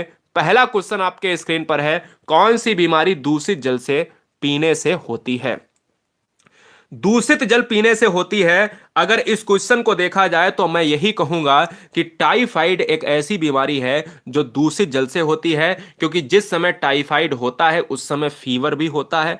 टाइफाइड को आंत्र ज्वर कहा जाता है। क्या कहा जाता है? आंत्र ज्वर कहा जाता है। ये आंतों को पूरी तरीके से खत्म करता है, यानी डैमेज करता है। एड्स की बात करें, जो वायरस होता है वो एचआईवी होता है, और एड्स जो होता है ये वायरस डिजीज यानी वायरस से होती है, वायरस है, ठीक है ना। एनीमिया की बात करें तो रक्त की कमी को एनीमिया कहा जाता है। और टिटनेस की बात करें दोस्तों, टिटनेस तब होता है जब हमें कोई भी जंग लगी हुई चीज अगर हो जाए, उसमें भी दोस्तों टिटनेस की बात करें तो ये टिटनेस बैक्टीरियल प्रभाव होता है, बैक्टीरियल इंफेक्शन होता है। फिलहाल इस क्वेश्चन का आंसर बी हो जाएगा। चलिए 62 नंबर देखिएगा। 62 क्या कह रहा है? थोड़ा सा फास्ट पढ़ेंगे क्योंकि ये क्वेश्चन इतना आसान होते हैं जो एग्जाम में आप ट्रेंड कर जाओगे। हाँ, 61 से लेकर 90 के बीच में हम लेवल को बढ़ा रहे हैं, ध्यान दीजिएगा। क्वेश्चन क्या है? निम्नलिखित में कौन सा स्वस्थ हड्डियों के लिए आवश्यक है? हड्डियों के लिए आवश्यक है, क्योंकि 15 कॉन्सेप्ट वाले क्वेश्चन ईवीएस में पूछेंगे और 15 आपके आएंगे ईवीएस पेडागोजी के क्वेश्चन, तो दोनों पर नजर रखनी है। आंसर हमारा क्या जाएगा? हमारा जाएगा दोस्तों कैल्शियम एवं विटामिन डी, क्योंकि अस्थियों के लिए सूर्य की रोशनी भी जरूरी है और अस्थियों के लिए कैल्शियम भी जरूरी है, इसलिए डी आंसर हो जाएगा। विटामिन डी का जो रासायनिक नाम है वो है कैल्सीफेराल। क्या है? कैल्सीफेराल है, ये आपको याद रखना है। और विटामिन जो है वो विटामिन अगर मैं बात कर लेता हूं विटामिन ए की, तो ये होता है क्या? रेटिनॉल होता है, ठीक है ना। और विटामिन के की बात करें तो ये होता है रक्त से संबंधित। चलिए एक और विटामिन से क्वेश्चन करते हैं। क्वेश्चन में ये भी आता है, बताइए दूध में कौन सा विटामिन नहीं पाया जाता है? तो विटामिन सी नहीं पाया जाता है पहला। विटामिन सी की कमी से होने वाली बीमारी क्या है? तो स्कर्वी हो जाएगी। बेरी बेरी की बात करें तो दोस्तों बी होता है। रतौंधी की बात करें तो ए होता है। थकान तो किसी से भी हो सकती है। अगले क्वेश्चन की तरफ बढ़ेंगे, यहां पर देखिएगा। चलिए अगले क्वेश्चन पर पैडागोजी से पढ़ने से पहले एक क्वेश्चन और मैं कर लेता हूं। निम्नलिखित में कौन सा समूह अलग है? यह क्वेश्चन सीटेट पेडागोजी का है, यह क्वेश्चन सीटेट कॉन्सेप्ट वाला क्वेश्चन है। कहता अलग समूह बताना है। कहता दोस्तों स्कर्वी, रिकेटस, रतौंधी। अरे भाई ये स्कर्वी, रिकेटस, रतौंधी ये स्कर्वी सी विटामिन से होता है, रिकेटस दोस्तों विटामिन डी से होता है, और रतौंधी दोस्तों ब्लाइंडनेस जिसको बोलते हैं विटामिन ए से होता है। रेबीज की अगर मैं बात करूं तो रेबीज जो होता है ये होता है एक बैक्टीरियल इंफेक्शन होता है, क्या कमेंट करो, या वायरल इंफेक्शन होता है। रेबीज होता है कुत्ते के काटने से। क्लियर है? चलिए आंसर डी हो जाएगा। अगला क्वेश्चन आपके स्क्रीन पर है 65 नंबर। ये दोस्तों ये कौन है, कौन है, कौन है, कौन है? कमेंट बॉक्स में दिख गया। सत्यजीत, बहुत बेटा मारेंगे हैं। ये नहीं, तुमने गलत नहीं लिखा है, तुमने लिखा है, क्या लिखा है बता, तुमने क्या लिखा है? चलो क्या लिखा, अब क्या मैं बोलूं आपसे? चलो भाई हमारे बारे में नहीं, अरे भाई रेबीज पता है बच्चे ने क्या लिखा है? रेबीज जो है किस जानवर का नाम लिखा है, अब तुम खुद ही बता दो। तो ये बताओ, अगर चूहे से अगर हो जाता है तो फिर भैया प्लेग किससे होता है? रेबीज अगर चूहे से हो जाता है तो प्लेग किससे हो जाता है? रेबीज चूहा, रेबीज चूहे से लिखा है। नेक्स्ट क्वेश्चन, प्राथमिक सामाजिकरण है शुरुआती आयु में परिवार एवं मित्रों से सीखना, किशोरावस्था में समाज से सीखना, प्राथमिक स्तर पर समाज से सीखना, या फिर शिक्षकों का अनुकरण करना। तो फिलहाल अगर इस क्वेश्चन को देखा जाए, 65 नंबर का जो आंसर होगा दोस्तों वो जाएगा ऑप्शन नंबर ए के साथ। ठीक है ना, बहुत आसान है। शुरुआती आयु में परिवार एवं मित्रों से सीखना, यही तो प्राथमिक सामाजिकरण है, क्योंकि सामाजिकरण का पहला जो स्कूल होता है वो परिवार होता है। अगला क्वेश्चन आपके स्क्रीन पर है, आपको ताल ठोक कर मारना है।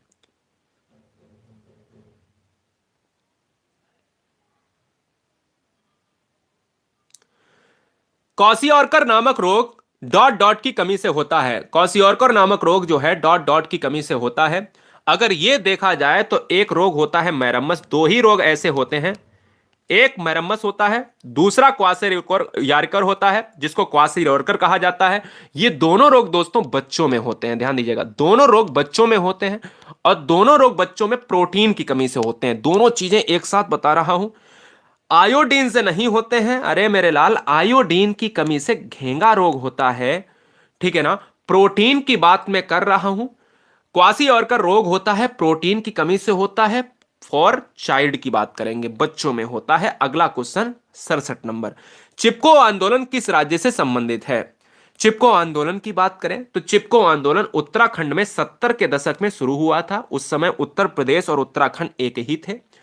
उत्तराखंड में शुरू हुआ था। उत्तराखंड में चमोली जिला था दोस्तों, क्या चमोली जिला था, और रैणी गांव था। क्या था? रैणी गांव था, वहां से शुरू हुआ था। ये आपको बात याद रखनी है। बहुत सुंदर। यहां पर आप देखिएगा समुद्री लिख लीजिएगा। समुद्री शैवाल किसका महत्वपूर्ण स्रोत है? समुद्री शैवाल किसका महत्वपूर्ण स्रोत है? तो समुद्री शैवाल के लिए आप आयोडीन अगर लॉक कर रहे हैं, थोड़ा सा तेज आप लॉक करेंगे, थोड़ा सा तेज मारेंगे। समुद्री शैवाल के लिए अगर आयोडीन की बात कर रहे हैं तो बहुत अच्छी बात है। लोहा की बात करेंगे तो लोहा हमारे शरीर में रक्त की कमी को पूरा करता है। क्लोरीन की बात करेंगे तो क्लोरीन पानी को साफ रखने में मदद करता है। और आयोडीन की बात करेंगे तो आयोडीन का 68 नंबर है, और इसी की कमी से होता है गलकंड या घेंगा रोग। घेंगा को गलकंड रोग भी कहा जाता है। आइए हम इसके आगे देखिए, यहां से इतने अच्छे क्वेश्चंस, नारियल, चीड़, सेब, लीची, कौवा, गौरैया सब कुछ करने वाले हैं। दो क्वेश्चन 69 और 70 देखिएगा। एक विटामिन से क्वेश्चन और करते हैं, जो हमेशा ही 2 से 3 क्वेश्चन विटामिन से पूछा जाता है कॉन्सेप्ट में, कि किस विटामिन की कमी से घाव से रक्त का बहना नहीं रुकता है। आपको बताना है, आपको जवाब देना है। अगर आप विटामिन के की बात करें, के की बात करें तो के इस क्वेश्चन का आंसर हो जाएगा, रक्त का स्कंदन नहीं होता। रक्त का बेटा स्कंदन नहीं होता। और विटामिन के का जो रासायनिक नाम होता है वो क्या होता है बताइए? विटामिन के का जो रासायनिक नाम होता है वो क्या होता है, आज आपसे यही मैं पूछूंगा, क्योंकि आप विटामिन के और आप विटामिन ई में बहुत कंफ्यूज हो जाते हो जाती हैं। फटाफट बताइए। हाँ, अगर आपके कट लग जाए कहीं पर शरीर में, तो रक्त अगर आपका रुके ना, यानी हमेशा बहता रहे, तो उसको कहा जाता है विटामिन के की कमी से होने वाला रोग। फिलोक्विनीन होता है बेटा, क्या फिलोक्विनीन होता है, याद रखिएगा। अगले क्वेश्चंस की तरफ बढ़ेंगे कि निम्नलिखित में कौन सी एयरलाइंस वर्तमान में सेवा में नहीं है। वर्तमान में सेवा में नहीं है, यह क्वेश्चन आया हुआ है। चलो, हाँ, सेवा में नहीं है। 2019 में 19 तक तो ये रही, लेकिन ये एयरलाइन अब जो है क्या है, जो एयरलाइन है वो जो है पूरी तरीके से खत्म हो चुकी है। ये एयर सहारा की मैं बात कर रहा हूं बेटा, मैं एयर सहारा की बात कर रहा हूं, आपको पता है ना। हाँ, एयर सहारा को यहां पर बंद कर दिया गया है। पहले यह जेट एयरवेज के नाम से जाना जाता था। मुंबई में इसका जो है विमानन सेवा थी। और आपको याद रखना है कि इस क्वेश्चन का आंसर हमारा सी हो जाएगा। क्वेश्चन नंबर 71, किस पक्षी की चोंच अंदर से लाल होती है, आपको लॉक करना है। कौन सा ऐसा पक्षी है मेरे लाल कि जिसकी चोंच अंदर से लाल होती है। पक्षी वाले हमने सेक्शन में कराया था, किन बच्चों को याद है? अगर उन बच्चों को याद होगा तो मैं बताऊंगा। इन चारों क्वेश्चंस को मैं ध्यान से करवा देता हूं, चारों में से एक क्वेश्चन एग्जाम में आ जाएगा सीटेट में। अगर पूछा जाए कि घर की चिड़िया किसे कहा जाता है? गौरैया को। सबसे ऊंची डाल पर अपना घोंसला ना बनाने वाली चिड़िया, आगे लिख लेना। और कलचिड़ी इस क्वेश्चन का आंसर हो जाएगा, अंदर से लाल चोंच। ठीक है ना? समझने का प्रयत्न करो दोस्तों, आंसर हमारा डी हो जाएगा। इन क्वेश्चंस यहां से भी क्वेश्चंस बनेगा, वो भी मैं अभी कराऊंगा। रेहाना अपने परिवार के साथ केरल जाती है। अब ये देखिए दोस्तों, ये क्वेश्चन हमने कराया था जब हमने गृह वाले में कराया था। अगर नहीं तो ये मॉडल पेपर फर्स्ट में आपको करने का मौका मिल रहा है कि रेहाना अपने परिवार के साथ केरल जाती है। वे वहां उसे ऊंचे वृक्ष दिखाई पड़ते हैं। उसके गृहनगर शिमला के ऊंचे वृक्षों से भिन्न थे। तो ये बताओ रेहाना कहां की है? रेहाना सबसे पहले ये बता दो कि कहां की है। रेहाना दोस्तों शिमला की है, क्योंकि गृह नगर शिमला में है। अब कह रहा रेहाना अपने परिवार के साथ जाती कहां पर? केरल में जाती है। तो ये बताओ, केरल में जो ऊंचे ऊंचे वृक्ष हैं, उसने केरल में कौन से वृक्ष देखे? वृक्ष सही लिख ले। केरल में जो वृक्ष देखे हैं उसने नारियल के देखे। अब आप चिढ़ मारोगे, अरे भाई केरल में नारियल उत्पादन सबसे ज्यादा होता है इंडिया में, इसलिए इस क्वेश्चन का आंसर बी हो जाएगा मेरे लाल। अगले क्वेश्चन की तरफ बढ़ेंगे। 73 नंबर आ गया। देखो एक क्वेश्चन फिर वैसा ही। अब क्वेश्चन को समझिएगा, क्वेश्चन को करिएगा, और ये क्वेश्चन सीटेट का आधारशिला माना जाता है एनवायरमेंट में। स्वागत है। वीडियो को लाइक नहीं किया है, बस इतना ही दुख है और कुछ नहीं है। बहुत बढ़िया। आने वाले हर परिवार का स्वागत है। आप सभी के माता पिता को मेरा प्रणाम, आप जैसे ब्रिलियंट बच्चों को जन्म दिया। आप आने वाले टाइम में, मैं वही बात कहूंगा जो हमेशा कहता हूं, भारत की नींव को तैयार करने वाले हैं। 73 का आंसर गौरैया जाएगा कि कौन सा पक्षी अपना घोंसला अलमारी के ऊपर आईने के पीछे बनाता है। अरे आईना कहां होगा? आईना घर में होगा दोस्तों, पेड़ पर लटका नहीं होगा। अलमारी भी कहां होगी? घर में होगी। इसलिए गौरैया को कहा जाता है घरेलू चिड़िया कहा जाता है। तो किस क्वेश्चन में अगर एग्जाम में आ जाए कि घर की चिड़िया या घरेलू चिड़िया किसे कहा जाता है, तो वो कहा जाता है गौरैया को। 74 नंबर, कक्षा इतने इतने की एक शिक्षिका शिक्षार्थियों से कहती है कि वे अपने कार्यपत्रक, अवलोकन रिपोर्ट और सत्र से एकत्र की गई सामग्री को एक फोल्डर में डाल दें। इन फोल्डरों को डॉट डॉट कहा जा सकता है। यह क्वेश्चन आएगा, इसको लिख लीजिएगा। यह क्वेश्चन आएगा तो आएगा, इसका स्क्रीनशॉट ले लीजिएगा। क्वेश्चन भले ही बदल जाए लेकिन आंसर वही आएगा, आंसर वही मिलेगा। उसका आंसर क्या होता है दोस्तों? बिल्कुल फिक्स होता है। 100% आएगा तो 100% आएगा। आंसर बेटा क्या हो जाएगा? पोर्टफोलियो हो जाएगा। ऑप्शन नंबर बी हम लॉक कर देंगे। पोर्टफोलियो क्या होता है? एक बच्चे के पत्रक रिपोर्ट होती है, जिसमें उसमें बताया जाता है कि एक शिक्षक के द्वारा जो बच्चे को पढ़ाया गया है, उस बच्चे ने अपने साल में, अपने दिनों में कितनी प्रगति की है। तो प्रगति रिपोर्ट क्या होती है? एक तरीके की फाइल होती है जिसको पोर्टफोलियो कहा जाता है। एक क्वेश्चन फिर लीजिएगा, कोयल, कौवा, गौरैया और दर्जन चिड़िया से। क्वेश्चन क्या है? क्वेश्चन आपसे यह कह रहा है कि डॉट डॉट कौन सा पक्षी ऊंची डाल पर अपना घोंसला बनाता है। डॉट डॉट कौन सा पक्षी अपनी ऊंची डाल पर घोंसला बनाता है? तो ये कौवा बनाता है, कोयल ना बनाने वाला घोंसला। ये आपकी एक घर की चिड़िया, आईने के पीछे, अलमारी के पीछे घोंसला बनाने वाली।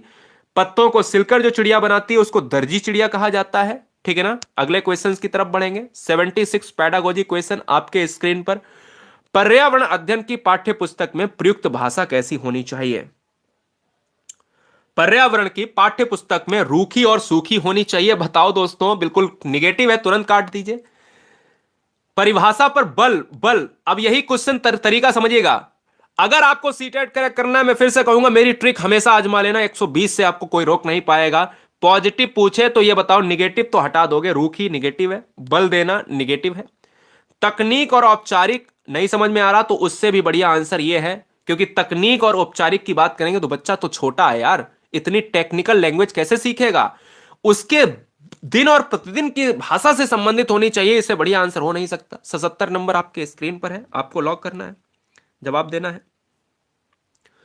शिक्षक को इन उत्तरों का सामना किस प्रकार करना चाहिए? यह क्वेश्चन थोड़ा सा क्या है, इस क्वेश्चन को थोड़ा सा हम करेंगे दोस्तों, स्किप करेंगे, क्योंकि यह क्वेश्चन जो है अधूरा है। आप खुद ही देख रहे हैं, इन उत्तरों का, कौन से उत्तरों का अधूरा हो गया, कोई बात नहीं। आइए 78 पर आएंगे। 78 पक्षी से फिर लिया है कि निम्नलिखित में कौन सा पक्षी कैक्टस पौधों के कांटों के बीच में अपना घोंसला बनाता है? अगर यह क्वेश्चन एग्जाम में पूछा जाता है तो मैं आपको बता दूं कि पत्थरों के बीच में अगर देखा जाए तो कलचिड़ी भी बना लेती है। अगर हम देख लेते हैं दोस्तों, फाख्ता की बात करें तो कैक्टस और मेहंदी के पेड़ के बीच में अपना घोंसला बनाता है, तो वो फाख्ता बनाता है। इसलिए इस क्वेश्चन में सकर खोरा ना मारकर ऑप्शन नंबर हमारा ए मारेंगे। क्या मारेंगे? ऑप्शन नंबर हमारा ए जाएगा, 78 का ए हो जाएगा। 79 ईवीएस में मानचित्रण कौशल, यह क्वेश्चन तो मानचित्र से आएगा ही आएगा। ईवीएस में मानचित्रण कौशल की बात अगर की जाए तो क्या होगा? स्वागत है। ईवीएस में मानचित्रण कौशल रिकॉर्डिंग कौशल को विकसित करता है, स्थानों की सापेक्ष स्थिति की समझ को विकसित करता है, लैंडस्केप खींचने के कौशल को विकसित करता है, या पूर्वानुमान और गणना के कौशल को विकसित करता है। 79 नंबर का बेटा जो आंसर जाएगा वो यही होगा कि स्थानों की सापेक्ष स्थिति की समझ को विकसित करता है। हम यही कहेंगे कि हमें अगर मुंबई से अजमेर जाना है और मुंबई से बिहार जाना है तो मैं तो यही कहूंगा कि हम अपने टूर को गूगल मैप में लगा लेते हैं। कभी कभी हम गूगल मैप की बात अगर ना करें तो हम अपने मानचित्र, भारत का मानचित्र उठाएंगे और मुंबई से अपनी दूरी देखेंगे कि बिहार तो उत्तर पूर्व में पड़ता है, मुंबई टू जो है बिहार, तो हम यही देखेंगे कि हमें जाना कहां है, तो हम कहेंगे स्थानों के सापेक्ष जो समझ होती है ना, यही होता है।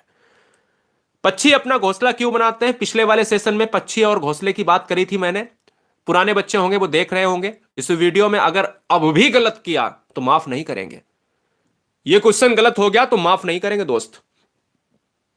पक्षी अपना घोंसला क्यों बनाते हैं? रहने के लिए, अंडे देने के लिए, मौसम से बचने के लिए, इनमें से कोई नहीं। बताओ। शिक्षक बनना है ईमानदारी से तो चैनल को सब्सक्राइब कर लें। अरे भाई, पक्षी अपना जो घोंसला बनाते हैं वो अंडे देने के लिए बनाते हैं, रहने के लिए कोई नहीं बनाता है। अगर बताओ किसी पक्षी ने बनाया हो, वो रहता हो, हमेशा उसने एक बार बना लिया हो, हमेशा वो रहता हो। अंडे दिए, बच्चे पैदा किए, बच्चे बड़े किए और उड़ गए, उसके बाद घोंसले में वो नहीं आते हैं, याद रखिएगा। अगले क्वेश्चंस की तरफ बढ़ेंगे। 81 चलो भाई, आ जाएगा बेटा एडमिट कार्ड, टेंशन ना लो, टाइम से आएगा। निम्नलिखित में से क्या पर्यावरण अध्ययन में आकलन के लिए संकेतक नहीं होना चाहिए? आकलन के लिए संकेतक नहीं होना चाहिए, निगेटिव पूछा है। अब निगेटिव के लिए अगर आपको निगेटिव सेंटेंस पता हो तभी ना। निगेटिव के लिए होता है रटना, कंठस्थ करना, मारना बच्चे को, याद करना, है ना। तो याद करना क्या है? एक निगेटिव है। रोट प्रणाली से एनसीएफ दूर भागती है। एनसीएफ भी कहती है कि रोट प्रणाली, रोट मेथड को नहीं अपनाना है, बच्चे को बाहरी जीवन से जोड़ना है। अगला क्वेश्चन 82 पर्यावरण अध्ययन में शिक्षक के द्वारा बच्चों को स्वयं अपने का आकलन के लिए अवसर देना चाहिए। स्व आकलन है, नया सब्जेक्ट शुरू होने वाला है दोस्तों। 91 नंबर से एक बार हाथ खड़ा कीजिए दोस्तों, प्रहार करेंगे, मिलकर करेंगे। गला अगर हम फाड़ सकते हैं तो हमारे साथ क्या रह नहीं सकते आप, बहुत बढ़िया। पर्यावरण अध्ययन में शिक्षक के द्वारा बच्चों को स्वयं अपने का आकलन के लिए अवसर देना चाहिए, तो वो स्व आकलन है। तो हम यही कहेंगे कि यहां पर सीखने का आकलन, जो सीखने का आकलन दे रहा है, इसका मतलब है कि सीखने के समान आकलन की बात करेंगे। ये देखिए, ये दोनों में बहुत ही दोस्तों कंफ्यूजन पैदा होता है। दोनों में क्या होता है, बहुत कंफ्यूजन पैदा होता है। लेकिन मैं आपको बता देता हूं क्या होता है। सीखने के समान आकलन को लॉक कर लीजिएगा, एग्जाम में क्वेश्चंस पूछा जाता है। ऑप्शंस की बात करेंगे, सीखने के आकलन की बात करें, अब जब ना हो तो इसको भी मारिएगा। 83, रेटिंग स्केल में कौन सी तकनीक का उपयोग होता है, बताइएगा, जवाब दीजिएगा। रेटिंग स्केल में कौन सी तकनीक का उपयोग होता है? लिखित प्रश्न, अवलोकन प्रश्न, जांच सूची या अधिविन्यास? स्वागत है। रेटिंग स्केल की अगर मैं बात करता हूं दोस्तों, तो इस क्वेश्चन में देखा जाए तो हमारा जो आंसर हो जाएगा वो क्या हो जाएगा, अवलोकन हो जाएगा। आंसर हमारा 2 हो जाएगा। कोई ज्यादा आवश्यकता वाली बात नहीं। देखिए, अगर आपका कोई समस्या था वहां पर रेवीज वाले में, तो आज इस वीडियो में हम 84 नंबर में आपका समस्या सॉल्व कर देते हैं कि चूहों के द्वारा फैलने वाला रोग क्या है। बताइए, कमेंट कीजिएगा। चूहों के द्वारा जो फैलने वाला रोग है वो दोस्तों प्लेग है। आपको बता दें ये भी कि जो चेचक होता है, ये छोटे छोटे दाने निकल आते हैं। मलेरिया जो होता है ये प्रोटोजोआ से होता है। रोनाल्ड रास ने जो है प्रोटोजोआ से, एग्जाम में क्वेश्चन सीटेट में पूछता है मलेरिया से। रोनाल्ड रास याद रखिएगा, रोनाल्ड रास। तपेदिक की बात करें तो आपको पता है कि तपेदिक भी एक रोग होता है, लेकिन यहां से क्वेश्चन जब बनेगा तो आंसर हमारा 84 का सी हो जाएगा। 85, किस राष्ट्रीय पाठ्य चर्चा फ्रेमवर्क एनसीएफ 2005 की बात करें, 2006 की बात, 1928 की 88 की बात करें, 2000 की बात करें, 1975 की बात करें, कि एकीकृत पाठ्य चर्चा क्षेत्र के रूप में पढ़ाए जाने के लिए पर्यावरण अध्ययन की सिफारिश की, तो हम ये कहते हैं दोस्तों कि अगर उसकी सिफारिश की बात आई है तो वो एनसीएफ 2005, क्योंकि पर्यावरण क्वेश्चन में आ सकता है कि कौन एनसीएफ पर्यावरण की सुविधा देता है कि नहीं बच्चों के पाठ्यक्रम में पर्यावरण होना चाहिए, तो यह दिया है एनसीएफ 2000 ने, याद रखिएगा। अगला, चलो भाई, ताजमहल से क्वेश्चन लेते हैं। ताजमहल के पीले होने के लिए निम्नलिखित में से कौन सा जिम्मेदार है? जवाब दीजिएगा, आंसर क्या होगा।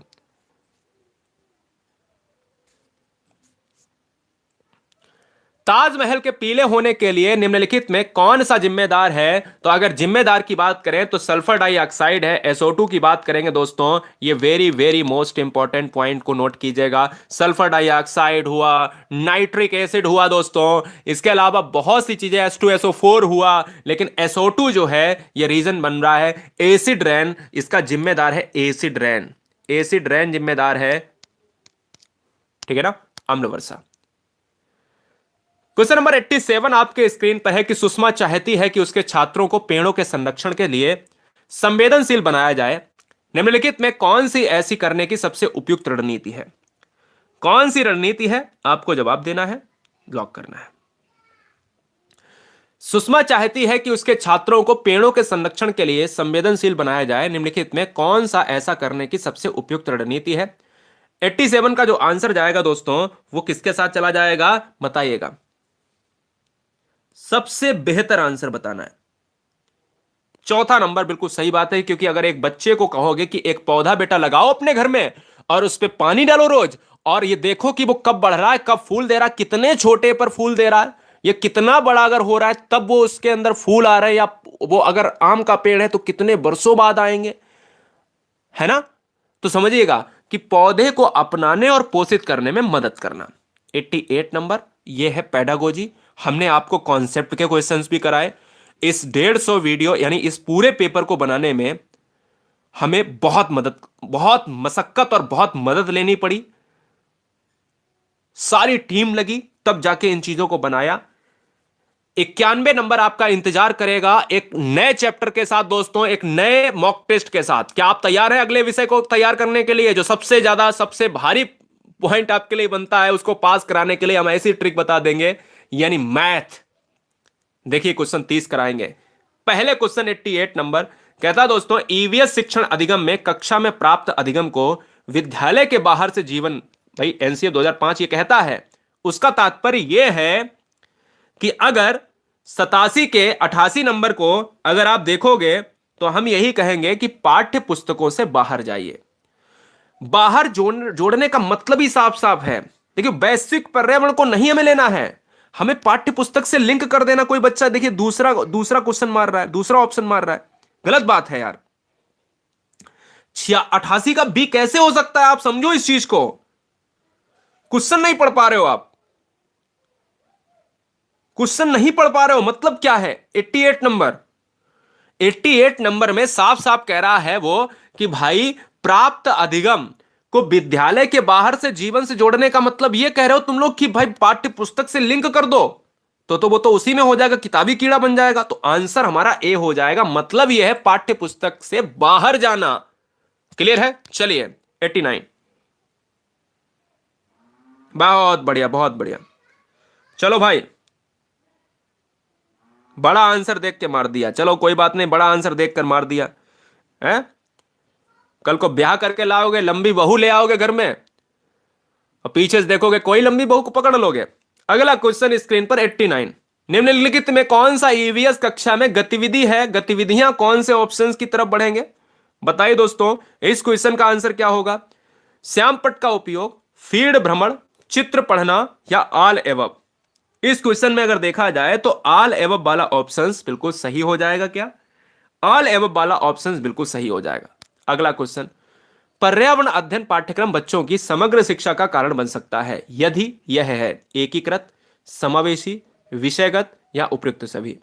अगर आप देखिएगा समग्र शिक्षा के लिए इसमें डी ऑप्शन मारा जाता है। फिलहाल मैं अगर आपको बताऊं कि इसमें डी ऑप्शन है तो डी ऑप्शन ही मारेंगे, लेकिन अगर समावेशी आता है तो समावेशी वहां पर आपको लॉक कर लेना है।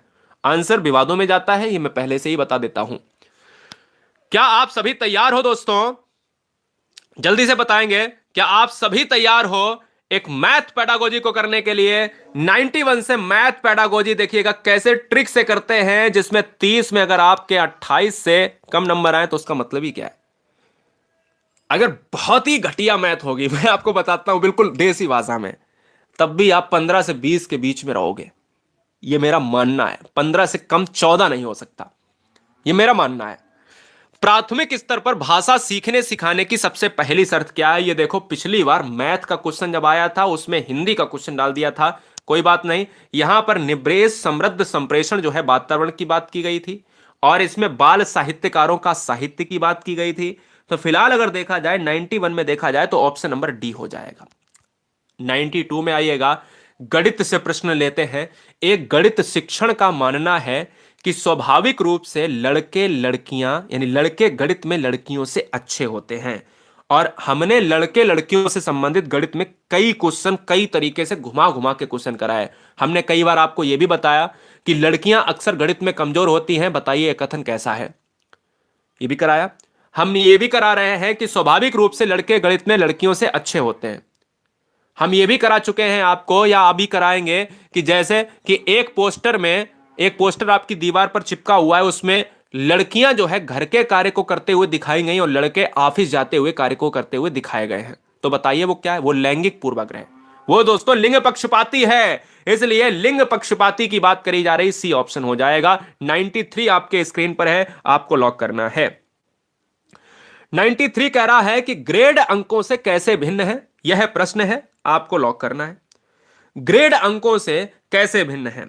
ग्रेड अंकों से अगर देखा जाए तो मुक्त अंक वाला आपको मारना है। ये वाला एग्जाम में क्वेश्चन एक ही दो बार आया है, लेकिन ग्रेड अंकों की बात करें तो मुक्त अंक वाला हो जाएगा। 94 नंबर आपके स्क्रीन पर है। कक्षा 3 की गणित की अध्यापिका, एक नाम है बिमला। बिमला प्रकाश बच्चों को प्रेरित करती है, यानी बिमला प्रकाश बच्चों को प्रेरित करती है कि बिंदुओं के ग्रिड पर आकृतियां बनाएं। इससे बच्चों की, यानी एक नाम है अध्यापिका का, एक टीचर है बिमला प्रकाश, नाम पूरा बड़ा है बिमला प्रकाश, बच्चों को प्रेरित करती है कि बिंदुओं के ग्रिड पर आकृतियां बनाएं, जिससे बच्चों की, अब देखिए कुछ बिंदु नहीं दिए होते हैं, कुछ बिंदु दिए होते हैं ऐसे ऐसे करके, तो उसमें हम लोग आते थे पेपर में सुबह सुबह बंदर बना देते थे, है ना, उसमें सांप बना देते थे, उसमें जिराफ आ जाता था बना देते थे, हाथी बना देते थे। आजकल तो बच्चों की किताबों में भी ऐसा आने लगा है। फिलहाल अगर देखा जाए ऐसा करने से क्या होता है, ऐसा करने से दोस्तों यहां पर समरूपता की समझ विकसित होगी, समरूपता की समझ विकसित होगी। ये पॉइंट बहुत इंपॉर्टेंट है दोस्तों। अगला क्वेश्चन है 95। गणित में अधिगम निर्योग्यता के आकलन का सर्वाधिक उचित तरीका क्या है? अगर अधिगम निर्योग्यता का मतलब होता है कि अगर बच्चे को गणित नहीं आ रही है, वो बच्चा निर्योग्य है, उसको योग्य कैसे बनाया जाए? बताइए, उसको योग्य कैसे बनाया जाए? 95 नंबर का जो आंसर है दोस्तों, वो निदानात्मक परीक्षण। क्योंकि गणित में अगर उसको कोई समस्या है, निरोग्य है, तो उसको हम निदान करेंगे। निदानात्मक परीक्षण हमेशा बच्चे की त्रुटियों को हटाता है और अच्छी चीजों को भरता है। अगले क्वेश्चन की तरफ बढ़ेंगे। प्रिया से क्वेश्चन है। प्रिया गणितीय प्रश्न करने में निपुण है, उसमें किस प्रकार की बहुबौद्धिकता की अधिकता है? एक बच्ची है प्रिया, गणित के प्रश्नों को कर लेती है। अब यह बताओ कि वो कौन से बौद्धिकता के अंतर्गत आएगी? आपको यह पता है कि गणित कैसा विषय है? आपको अगर पता हो कि गणित एक कैसा विषय है, तर्क संगत वाला विषय है, तर्क पर आधारित है, तो उसके अंदर कौन सी बुद्धि होगी? तार्किक बुद्धि होगी। क्यों? क्योंकि गणित तो तार्किक विषय है, गणित तो तर्क संगत है। आंसर हमारा बी होगा। अगला, मयंक को गणित सीखने में कठिनाई होती है। मयंक को गणित सीखने में कठिनाई होती है, उसकी समस्या का समाधान क्या है? मयंक को गणित सीखने में कठिनाई होती है दोस्तों, उसकी समस्या का समाधान क्या है? तो उसकी समस्या का समाधान कि भैया ये उपहार लीजिए, अब तुमको गणित कभी नहीं आएगी, अब तुमको गणित नहीं आएगी, ये उपहार लीजिए, है ना? बहुत बढ़िया, अब तुम नेता बन जाओ, अब तुम नेता बन जाओ और चुनाव लड़ो। दूसरा, उसको दंड दो, हौक दो कंटा पे 4, ठीक है ना? गणित ना आए, ठीक है ना? कारण जानो या अधिक गृह कार्य दो। तो कारण जानिएगा, उसकी त्रुटियों का पता लगाइएगा, और उसकी त्रुटियों का जब तक पता नहीं होगा ना, तब तक बच्चे का निदान आप कर नहीं पाओगे। जब तक त्रुटियों का पता नहीं होगा, तब तक निदान कर नहीं पाओगे। इसलिए आंसर सी होगा। अगला 98 नंबर। 98 नंबर आपके स्क्रीन पर है, आपको लॉक करना है, जवाब दीजिएगा। हाउक दो, हाँ हाउक दो। अगला क्वेश्चन 98। मूल्यांकन विधि का चुनाव करते समय शिक्षक को किस बात का ध्यान रखना चाहिए? आजकल के जो हम लोगों के जमाने के शिक्षक थे, है ना, तो हम लोगों के जमाने के जो शिक्षक थे, हम लोग का मतलब है आप लोगों की बात कर लो, तो आप लोगों में क्या होता था? तो क्या होता था कि अगर कोई बच्चा अगर किताब में होमवर्क नहीं करके लाया है, ऐसा मारते थे कि सूसू आ जाती थी, याद है ना? और फिलहाल 98 नंबर की अगर मैं बात करता हूं, तो मूल्यांकन में बच्चे को मारना नहीं है। छात्रों की रुचि का, छात्रों के पारिवारिक वातावरण का, मूल्यांकन साधन वैध होने का, या इनमें से किसी का नहीं। इस क्वेश्चन का जो आंसर होगा दोस्तों, मूल्यांकन कर रहे हो, जिस पद्धति को अपना रहे हो, उस पद्धति का क्या वैध तो होना जरूरी है ना? कि भाई राम भी पढ़ता है आपकी क्लास में और मोहन भी पढ़ता है, मोहन के लिए आप कोई दूसरी पद्धति, मोहन को अच्छे मार्क मिलने हैं, राम होशियार है, उसको मिलने हैं 0 मार्क, तो मतलब कुछ ना कुछ कमी है। अगला 99। चलो भाई, हाँ करा देंगे सर, सब कुछ करा देंगे। शुरू किया है, ऋण क्षेत्र में कूदे हैं, तो कराएंगे ही कराएंगे। अंक गणित का शिक्षण महत्वपूर्ण है। अंक गणित का शिक्षण कैसे महत्वपूर्ण है? अंक गणित में जोड़ घटाना गुणा भाग होता है। जब सब्जी लेने जाते हो तो कहते हो 4 किलो आलू दे दो, बचे हुए पैसे भी दे दो, है ना? तो हम ये कहते हैं कि घरेलू कार्यों में भी होता है, व्यवहारिक उपयोग में भी होता है, ठीक है ना? व्यवसाय और मजदूरी में भी होता है। लेबर को करने जाओगे, कहेगा 400 रुपए लेंगे, 450 लेंगे, कम नहीं लेंगे। तो मतलब यह है कि सभी में अंक गणित का उपयोग होता है, क्योंकि अंक गणित गुणा, माइनस, प्लस और भाग पर आधारित है। ये 4 चीजें होती हैं अंक गणित में। अगला, रेखा गणितीय आकृतियों के शिक्षण में सर्वप्रथम प्राप्य उद्देश्य क्या है? यह क्वेश्चन थोड़ा सा बच्चों को नहीं पता होगा, इसको लिख लीजिएगा। रेखा गणित चित्रात्मक होता है। रेखा गणित की बात करें तो रेखा गणित कौशलात्मक होता है, और रेखा गणित अगर कौशलात्मक होता है तो यह कौशलात्मक से ऑप्शन से यहां पर लिंक होगा। 101 नंबर आपसे गलत नहीं होना चाहिए। 101 नंबर में पॉजिटिव पूछा है तो पॉजिटिव मारो, निगेटिव पूछा है तो निगेटिव मारो। कक्षा में छात्रों को गणित विषय के प्रति प्रेरित करने के लिए निम्नलिखित बात का ध्यान रखना चाहिए। बताओ। स्वागत है। छात्रों से कठिन अभ्यास करवाना, सभी छात्रों को समान रूप से शिक्षा देना, छात्रों में आत्मविश्वास की भावना का विकास करना, या छात्रों के द्वारा हल की गई समस्याओं में अधिक से अधिक कमी निकालना। आंसर बताइएगा, बताइए दोस्तों, स्वागत है।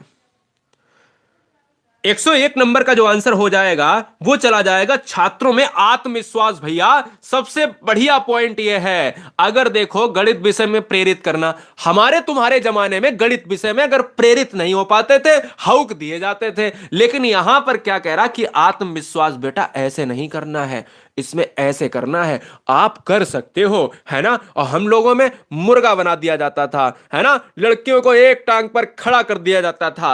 आंसर 3 हो जाएगा, इसके लिए कोर्ट जाएंगे अपन लोग। 102 नंबर, प्रयोगशाला विधि किस सिद्धांत पर आधारित है, बताओ। प्रयोगशाला विधि किस सिद्धांत पर आधारित है दोस्तों? तो मैं ये कहूंगा कि क्या प्रयोगशाला में आप चीजों को करते हो, और अगर करते हो तो इन्वेंट करते हो, अन्वेषण करते हो, खोज करते हो, तो वहां पर करके सीखना पड़ता है। इसलिए इस क्वेश्चन का आंसर बी हो जाएगा। 103 फटाफट बताएंगे। 103 103 कह रहा है कि वस्तुनिष्ठ परीक्षण की सर्वाधिक महत्वपूर्ण विशेषता क्या है? वस्तुनिष्ठ परीक्षण की सर्वाधिक महत्वपूर्ण विशेषता क्या विश्वसनीयता है, वैधता है, वस्तुनिष्ठता है, या फिर ये सभी दोस्तों? इसलिए इस क्वेश्चन का आंसर हमारा डी लॉक हो जाएगा। अगले क्वेश्चंस की तरफ बढ़ेंगे। क्वेश्चन नंबर हमारा क्या हो जाएगा, देखिए, विश्वसनीयता, वैधता, वस्तुनिष्ठता होनी चाहिए। तीनों ऑप्शन सही है हमारे, क्योंकि वस्तुनिष्ठ परीक्षण में अगर वैधता है नहीं, विश्वसनीयता है नहीं, किसी को कम मार्क मिल रहे हैं, किसी को ज्यादा मिल रहे हैं, तो मतलब क्या है? अगला क्वेश्चन, हाँ बिल्कुल बेटा, कह रहा है कि किसी प्रकार के मूल्यांकन का मुख्य अभिप्राय विद्यार्थियों को फीडबैक देना है।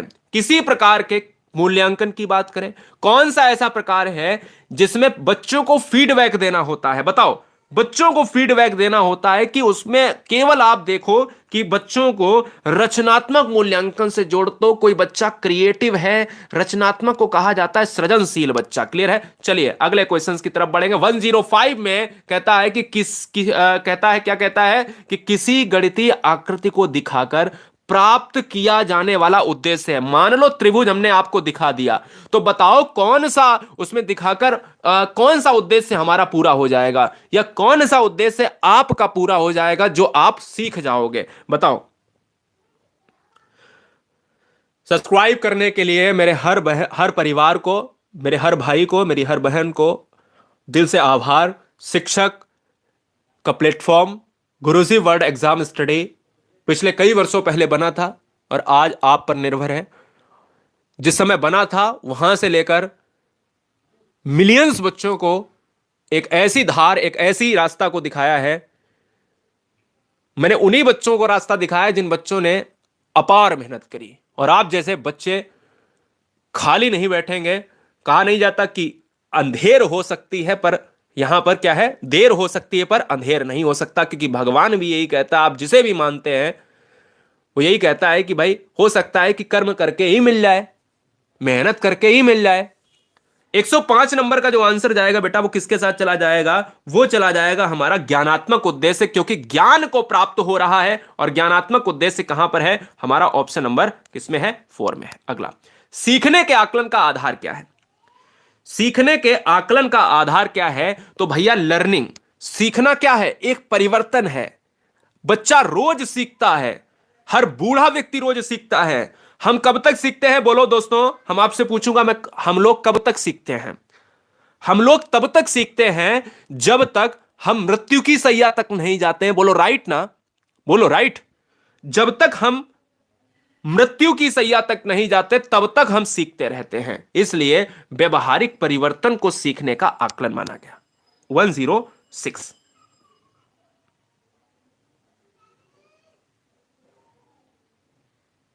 हां बेटा, रोज इसी टाइम। कक्षा में गणित शिक्षण के साथ साथ आयोजित की जाने वाली मासिक परीक्षाओं की आवश्यकता होती है। आपको जवाब देना है, लॉक करना है। आंसर क्या होगा? कक्षा में गणित शिक्षण के साथ साथ आयोजित की जाने वाली मासिक परीक्षाओं की आवश्यकता होती है। छात्रों की कमजोरी दर लिखा है, कमजोरी दर करने के लिए नहीं, दूर करने के लिए, पूरा उल्टा लिखा है। कमजोरी दर दूर करने के लिए, या तो ऐसा होना चाहिए था। कुल मिलाकर ऐसा है कि छात्रों की कमजोरी को दूर करना, दूसरा है कि छात्रों को वार्षिक परीक्षाएं उत्तीर्ण करने के लिए, उत्तीर्ण करने नहीं कराने के लिए, कि एक टीचर भैया नकल के द्वारा करा दे, छात्रों की गणित विषय के प्रति रुचि बढ़ाने के लिए। क्या यह हो सकता है? मैं तो आपसे यही कहूंगा कि क्या सी ऑप्शन हो सकता है? बताओ। अरे नहीं भाई, सी कैसे हो सकता है कि अगर आप आयोजित कर रहे हो परीक्षाओं को तो रुचि बढ़ाने के लिए नहीं, बल्कि कमजोरियों को अगर आप दूर कर रहे हो, तो यह सबसे बेस्ट आंसर होगा कि पता तो चले कि बच्चे में क्या रिक्तियां हैं, क्या कमजोरियां हैं, क्या समस्या हो रही है, उसको फिर उस पर कार्य किया जाए। गणित को पाठ्यक्रम में विशेष स्थान देने का प्रमुख कारण क्या है? बच्चों में तार्किक दृष्टिकोण पैदा करना, बच्चों में सामाजिक दृष्टिकोण पैदा करना, बच्चों के चरित्र का विकास करना। हम तो यही कहेंगे इन सभी में आंसर डी सबसे बेस्ट है। अब आप कहोगे कि सर इसमें समाजीकरण कैसे होगा? क्योंकि हर तरीके का दैनिक जीवन में गणित का उपयोग, आम मजदूरी में गणित का उपयोग, व्यापारिक टर्म में गणित का उपयोग, समाज में गणित का उपयोग, उपरोक्त सभी हो जाएगा बेटा। चरित्र विकास में भी गणित का उपयोग बहुत रोल होता है। हर चीज एक दूसरे से कनेक्ट है, सीधे सीधे। 109, मंदबुद्धि छात्रों के स्तर में सुधार हेतु उपयोगी परीक्षा है। मंदबुद्धि छात्रों के स्तर में सुधार हेतु अगर उपयोगी परीक्षा है तो बताइए।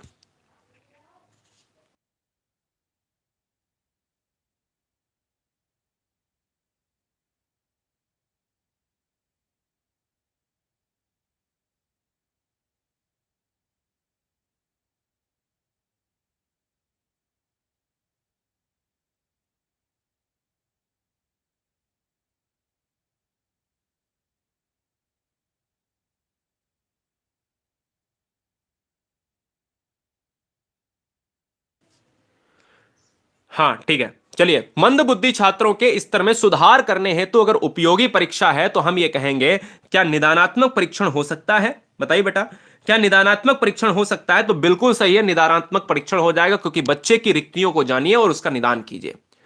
गणित की शिक्षा का मुख्य ध्येय क्या है? बहुत सुंदर सा प्रश्न है, आपको जवाब देना है। गणित की शिक्षा का मुख्य ध्येय क्या है? ज्यामिति की प्रमेय और उनके प्रमाणों का स्वतंत्र रूप से सृजन करना, विद्यार्थियों को गणित समझने में सहायता करना, उपयोगी क्षमताओं को विकसित करना, बच्चों की गणितीय प्रतिभाओं का विकास करना। 110 नंबर की अगर मैं बात करूं, 110 नंबर की अगर मैं बात करूं दोस्तों, तो वो क्या हो जाएगा? बच्चों की गणितीय प्रतिभाओं का विकास करना। इसलिए इस क्वेश्चन का आंसर हमारा डी होगा। गणित से भयभीत होने और उसमें असफल होने के लिए निम्नलिखित में किसे एक कारण नहीं माना जा सकता? किसे एक कारण नहीं माना जा सकता? आपको जवाब देना है, आपको लॉक करना है, जवाब दीजिएगा। चलिए, गणित से भयभीत होने और उसमें असफल होने के लिए निम्नलिखित में से किसे एक कारण नहीं माना जा सकता? हम कहेंगे लैंगिक भेद नहीं माना जा सकता, क्योंकि लिंग का आधार गणित नहीं हो सकती। कोई भी बच्चा गणित सीख सकता है। ऐसा नहीं हो सकता है कि लड़के गणित में कमजोर हो सकते हैं या लड़कियां गणित में कमजोर हो सकते हैं। हर कोई व्यक्ति गणित सीख सकता है। गणित में बेहतर होने के लिए एक व्यक्ति को आवश्यकता है। गणित में बेहतर होने के लिए एक व्यक्ति को आवश्यकता है। क्या आवश्यकता है? एक व्यक्ति को क्या आवश्यकता है? अगर आप गणनाओं में प्रवीणता रखते हो, सूत्र याद कर लेते हो, हल कर लेते हो, तो नहीं। अमूर्त चिंतन और तर्क संगत, क्योंकि गणित एक कैसा विषय है? तर्क संगत विषय है। विवेचन द्वारा समस्याओं को बनाने और उन्हें सूत्रबद्ध करने की अगर आपके अंदर क्षमता है तो आप बेहतर कर सकते हो। 113, गणित में दुश्चिंता के लिए निम्नलिखित में से कौन सा घटक उत्तरदायी नहीं है? आपको मैं महारत हासिल करवा दूंगा, ठीक है ना? टेंशन नहीं लेने का, टेंशन नहीं लेने का दोस्तों। स्वागत है। क्या आप सभी अन्य मॉक टेस्ट लगाने के लिए तैयार हो?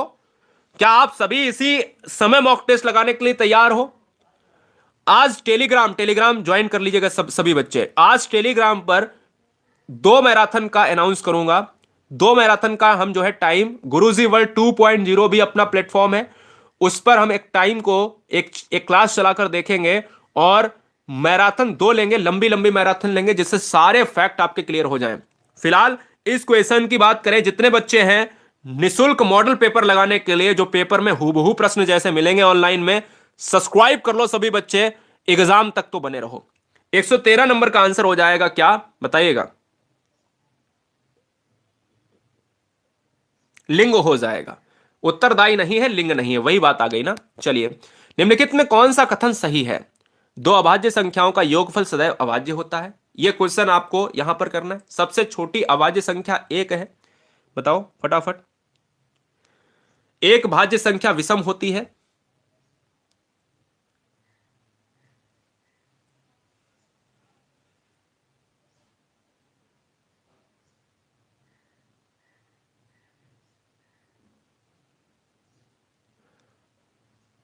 आवाज आ रही है? बिल्कुल, आवाज कट गई थी, कोई दिक्कत नहीं है। चलिए हम उसको क्वेश्चंस को, अच्छा क्वेश्चन में आवाज नहीं है 114 में, कोई दिक्कत नहीं है। 115 पर आइए।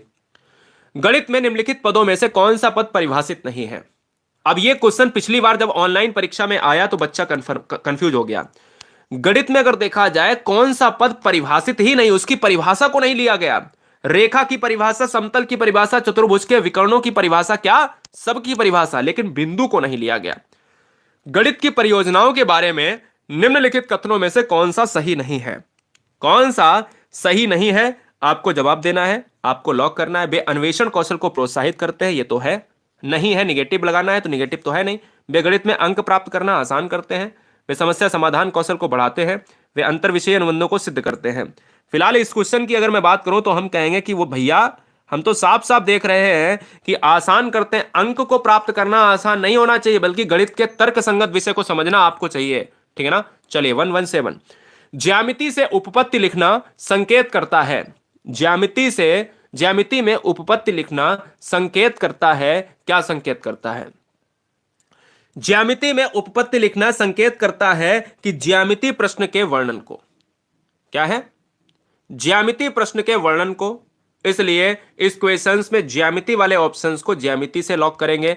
अगला क्वेश्चन है 118 नंबर। तो हर बार क्वेश्चन 4 बार रिपीट हुआ है कि कौन सा ऐसा ऑप्शन है जो यहां पर नहीं, प्राथमिक स्तर में है ही नहीं।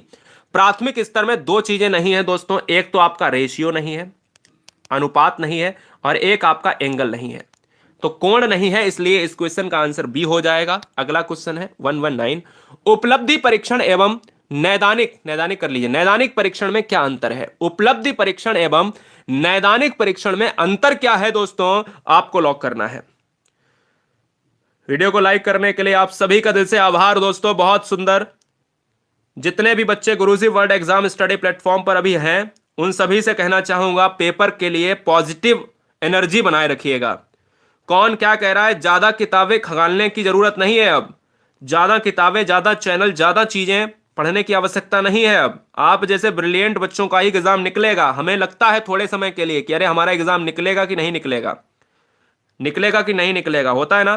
टेलीग्राम ग्रुप की लिंक हम दे रहे हैं, आपको तुरंत वहां पर ज्वाइन हो जाना है।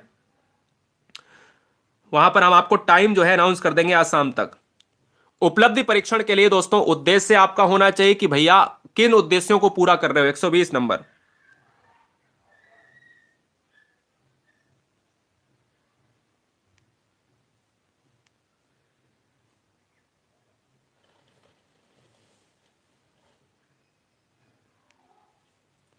चलो बताओ यहां पर आंसर क्या हो जाएगा। इस क्वेश्चन का आंसर अगर आपको देना है तो भैया बताइएगा। इस क्वेश्चन का अगर आपको आंसर देना है तो फिलहाल 120 पर है, और 120 हमारा आंसर हो जाएगा, माप हो जाएगा, आंसर सी हो जाएगा। नेटवर्क की कनेक्शन की थोड़ी सी समस्या से हम गुजर रहे हैं, आप परेशान ना होइएगा। 30 क्वेश्चन हम थोड़ी देर में आपको करा देंगे, यानी 150 की बात हुई है, ठीक है ना। तो हिंदी इस वीडियो में, मैथ के वो क्वेश्चन जो ऑनलाइन एग्जाम में मिलेंगे, सीडीपी के वो क्वेश्चन जो ऑनलाइन एग्जाम में मिलेंगे, एनवायरमेंट के जो क्वेश्चन है ऑनलाइन एग्जाम में मिलेंगे, 120 क्वेश्चन की ये वीडियो हमने आप तक पहुंचाई है। आज शाम को हम टाइम अनाउंस करेंगे गुरुजी वर्ल्ड एग्जाम स्टडी के टेलीग्राम ग्रुप पर, जिससे कोई भी बच्चा अपने ये नहीं कह सकता कि हमने कोई चीज खरीदी नहीं, तब तक हमने अगर खरीद लिया होता तो हम एग्जाम को क्रैक कर लिए होते या होती। बिना खरीदे कोई चीज निशुल्क माध्यम से ऐसे क्वेश्चन करा दूंगा जो ऑनलाइन एग्जाम में डायरेक्ट मिल जाएंगे। तो इसलिए सब्सक्राइब कर लो कि नोटिफिकेशन आपका मिस ना हो जाए। सभी बहनों को, सभी भाइयों को बहुत सारा प्यार, बहुत सारा धन्यवाद। Love you guys, thanks for watching video Guruji world exam study. वंदे मातरम, इंकलाब जिंदाबाद।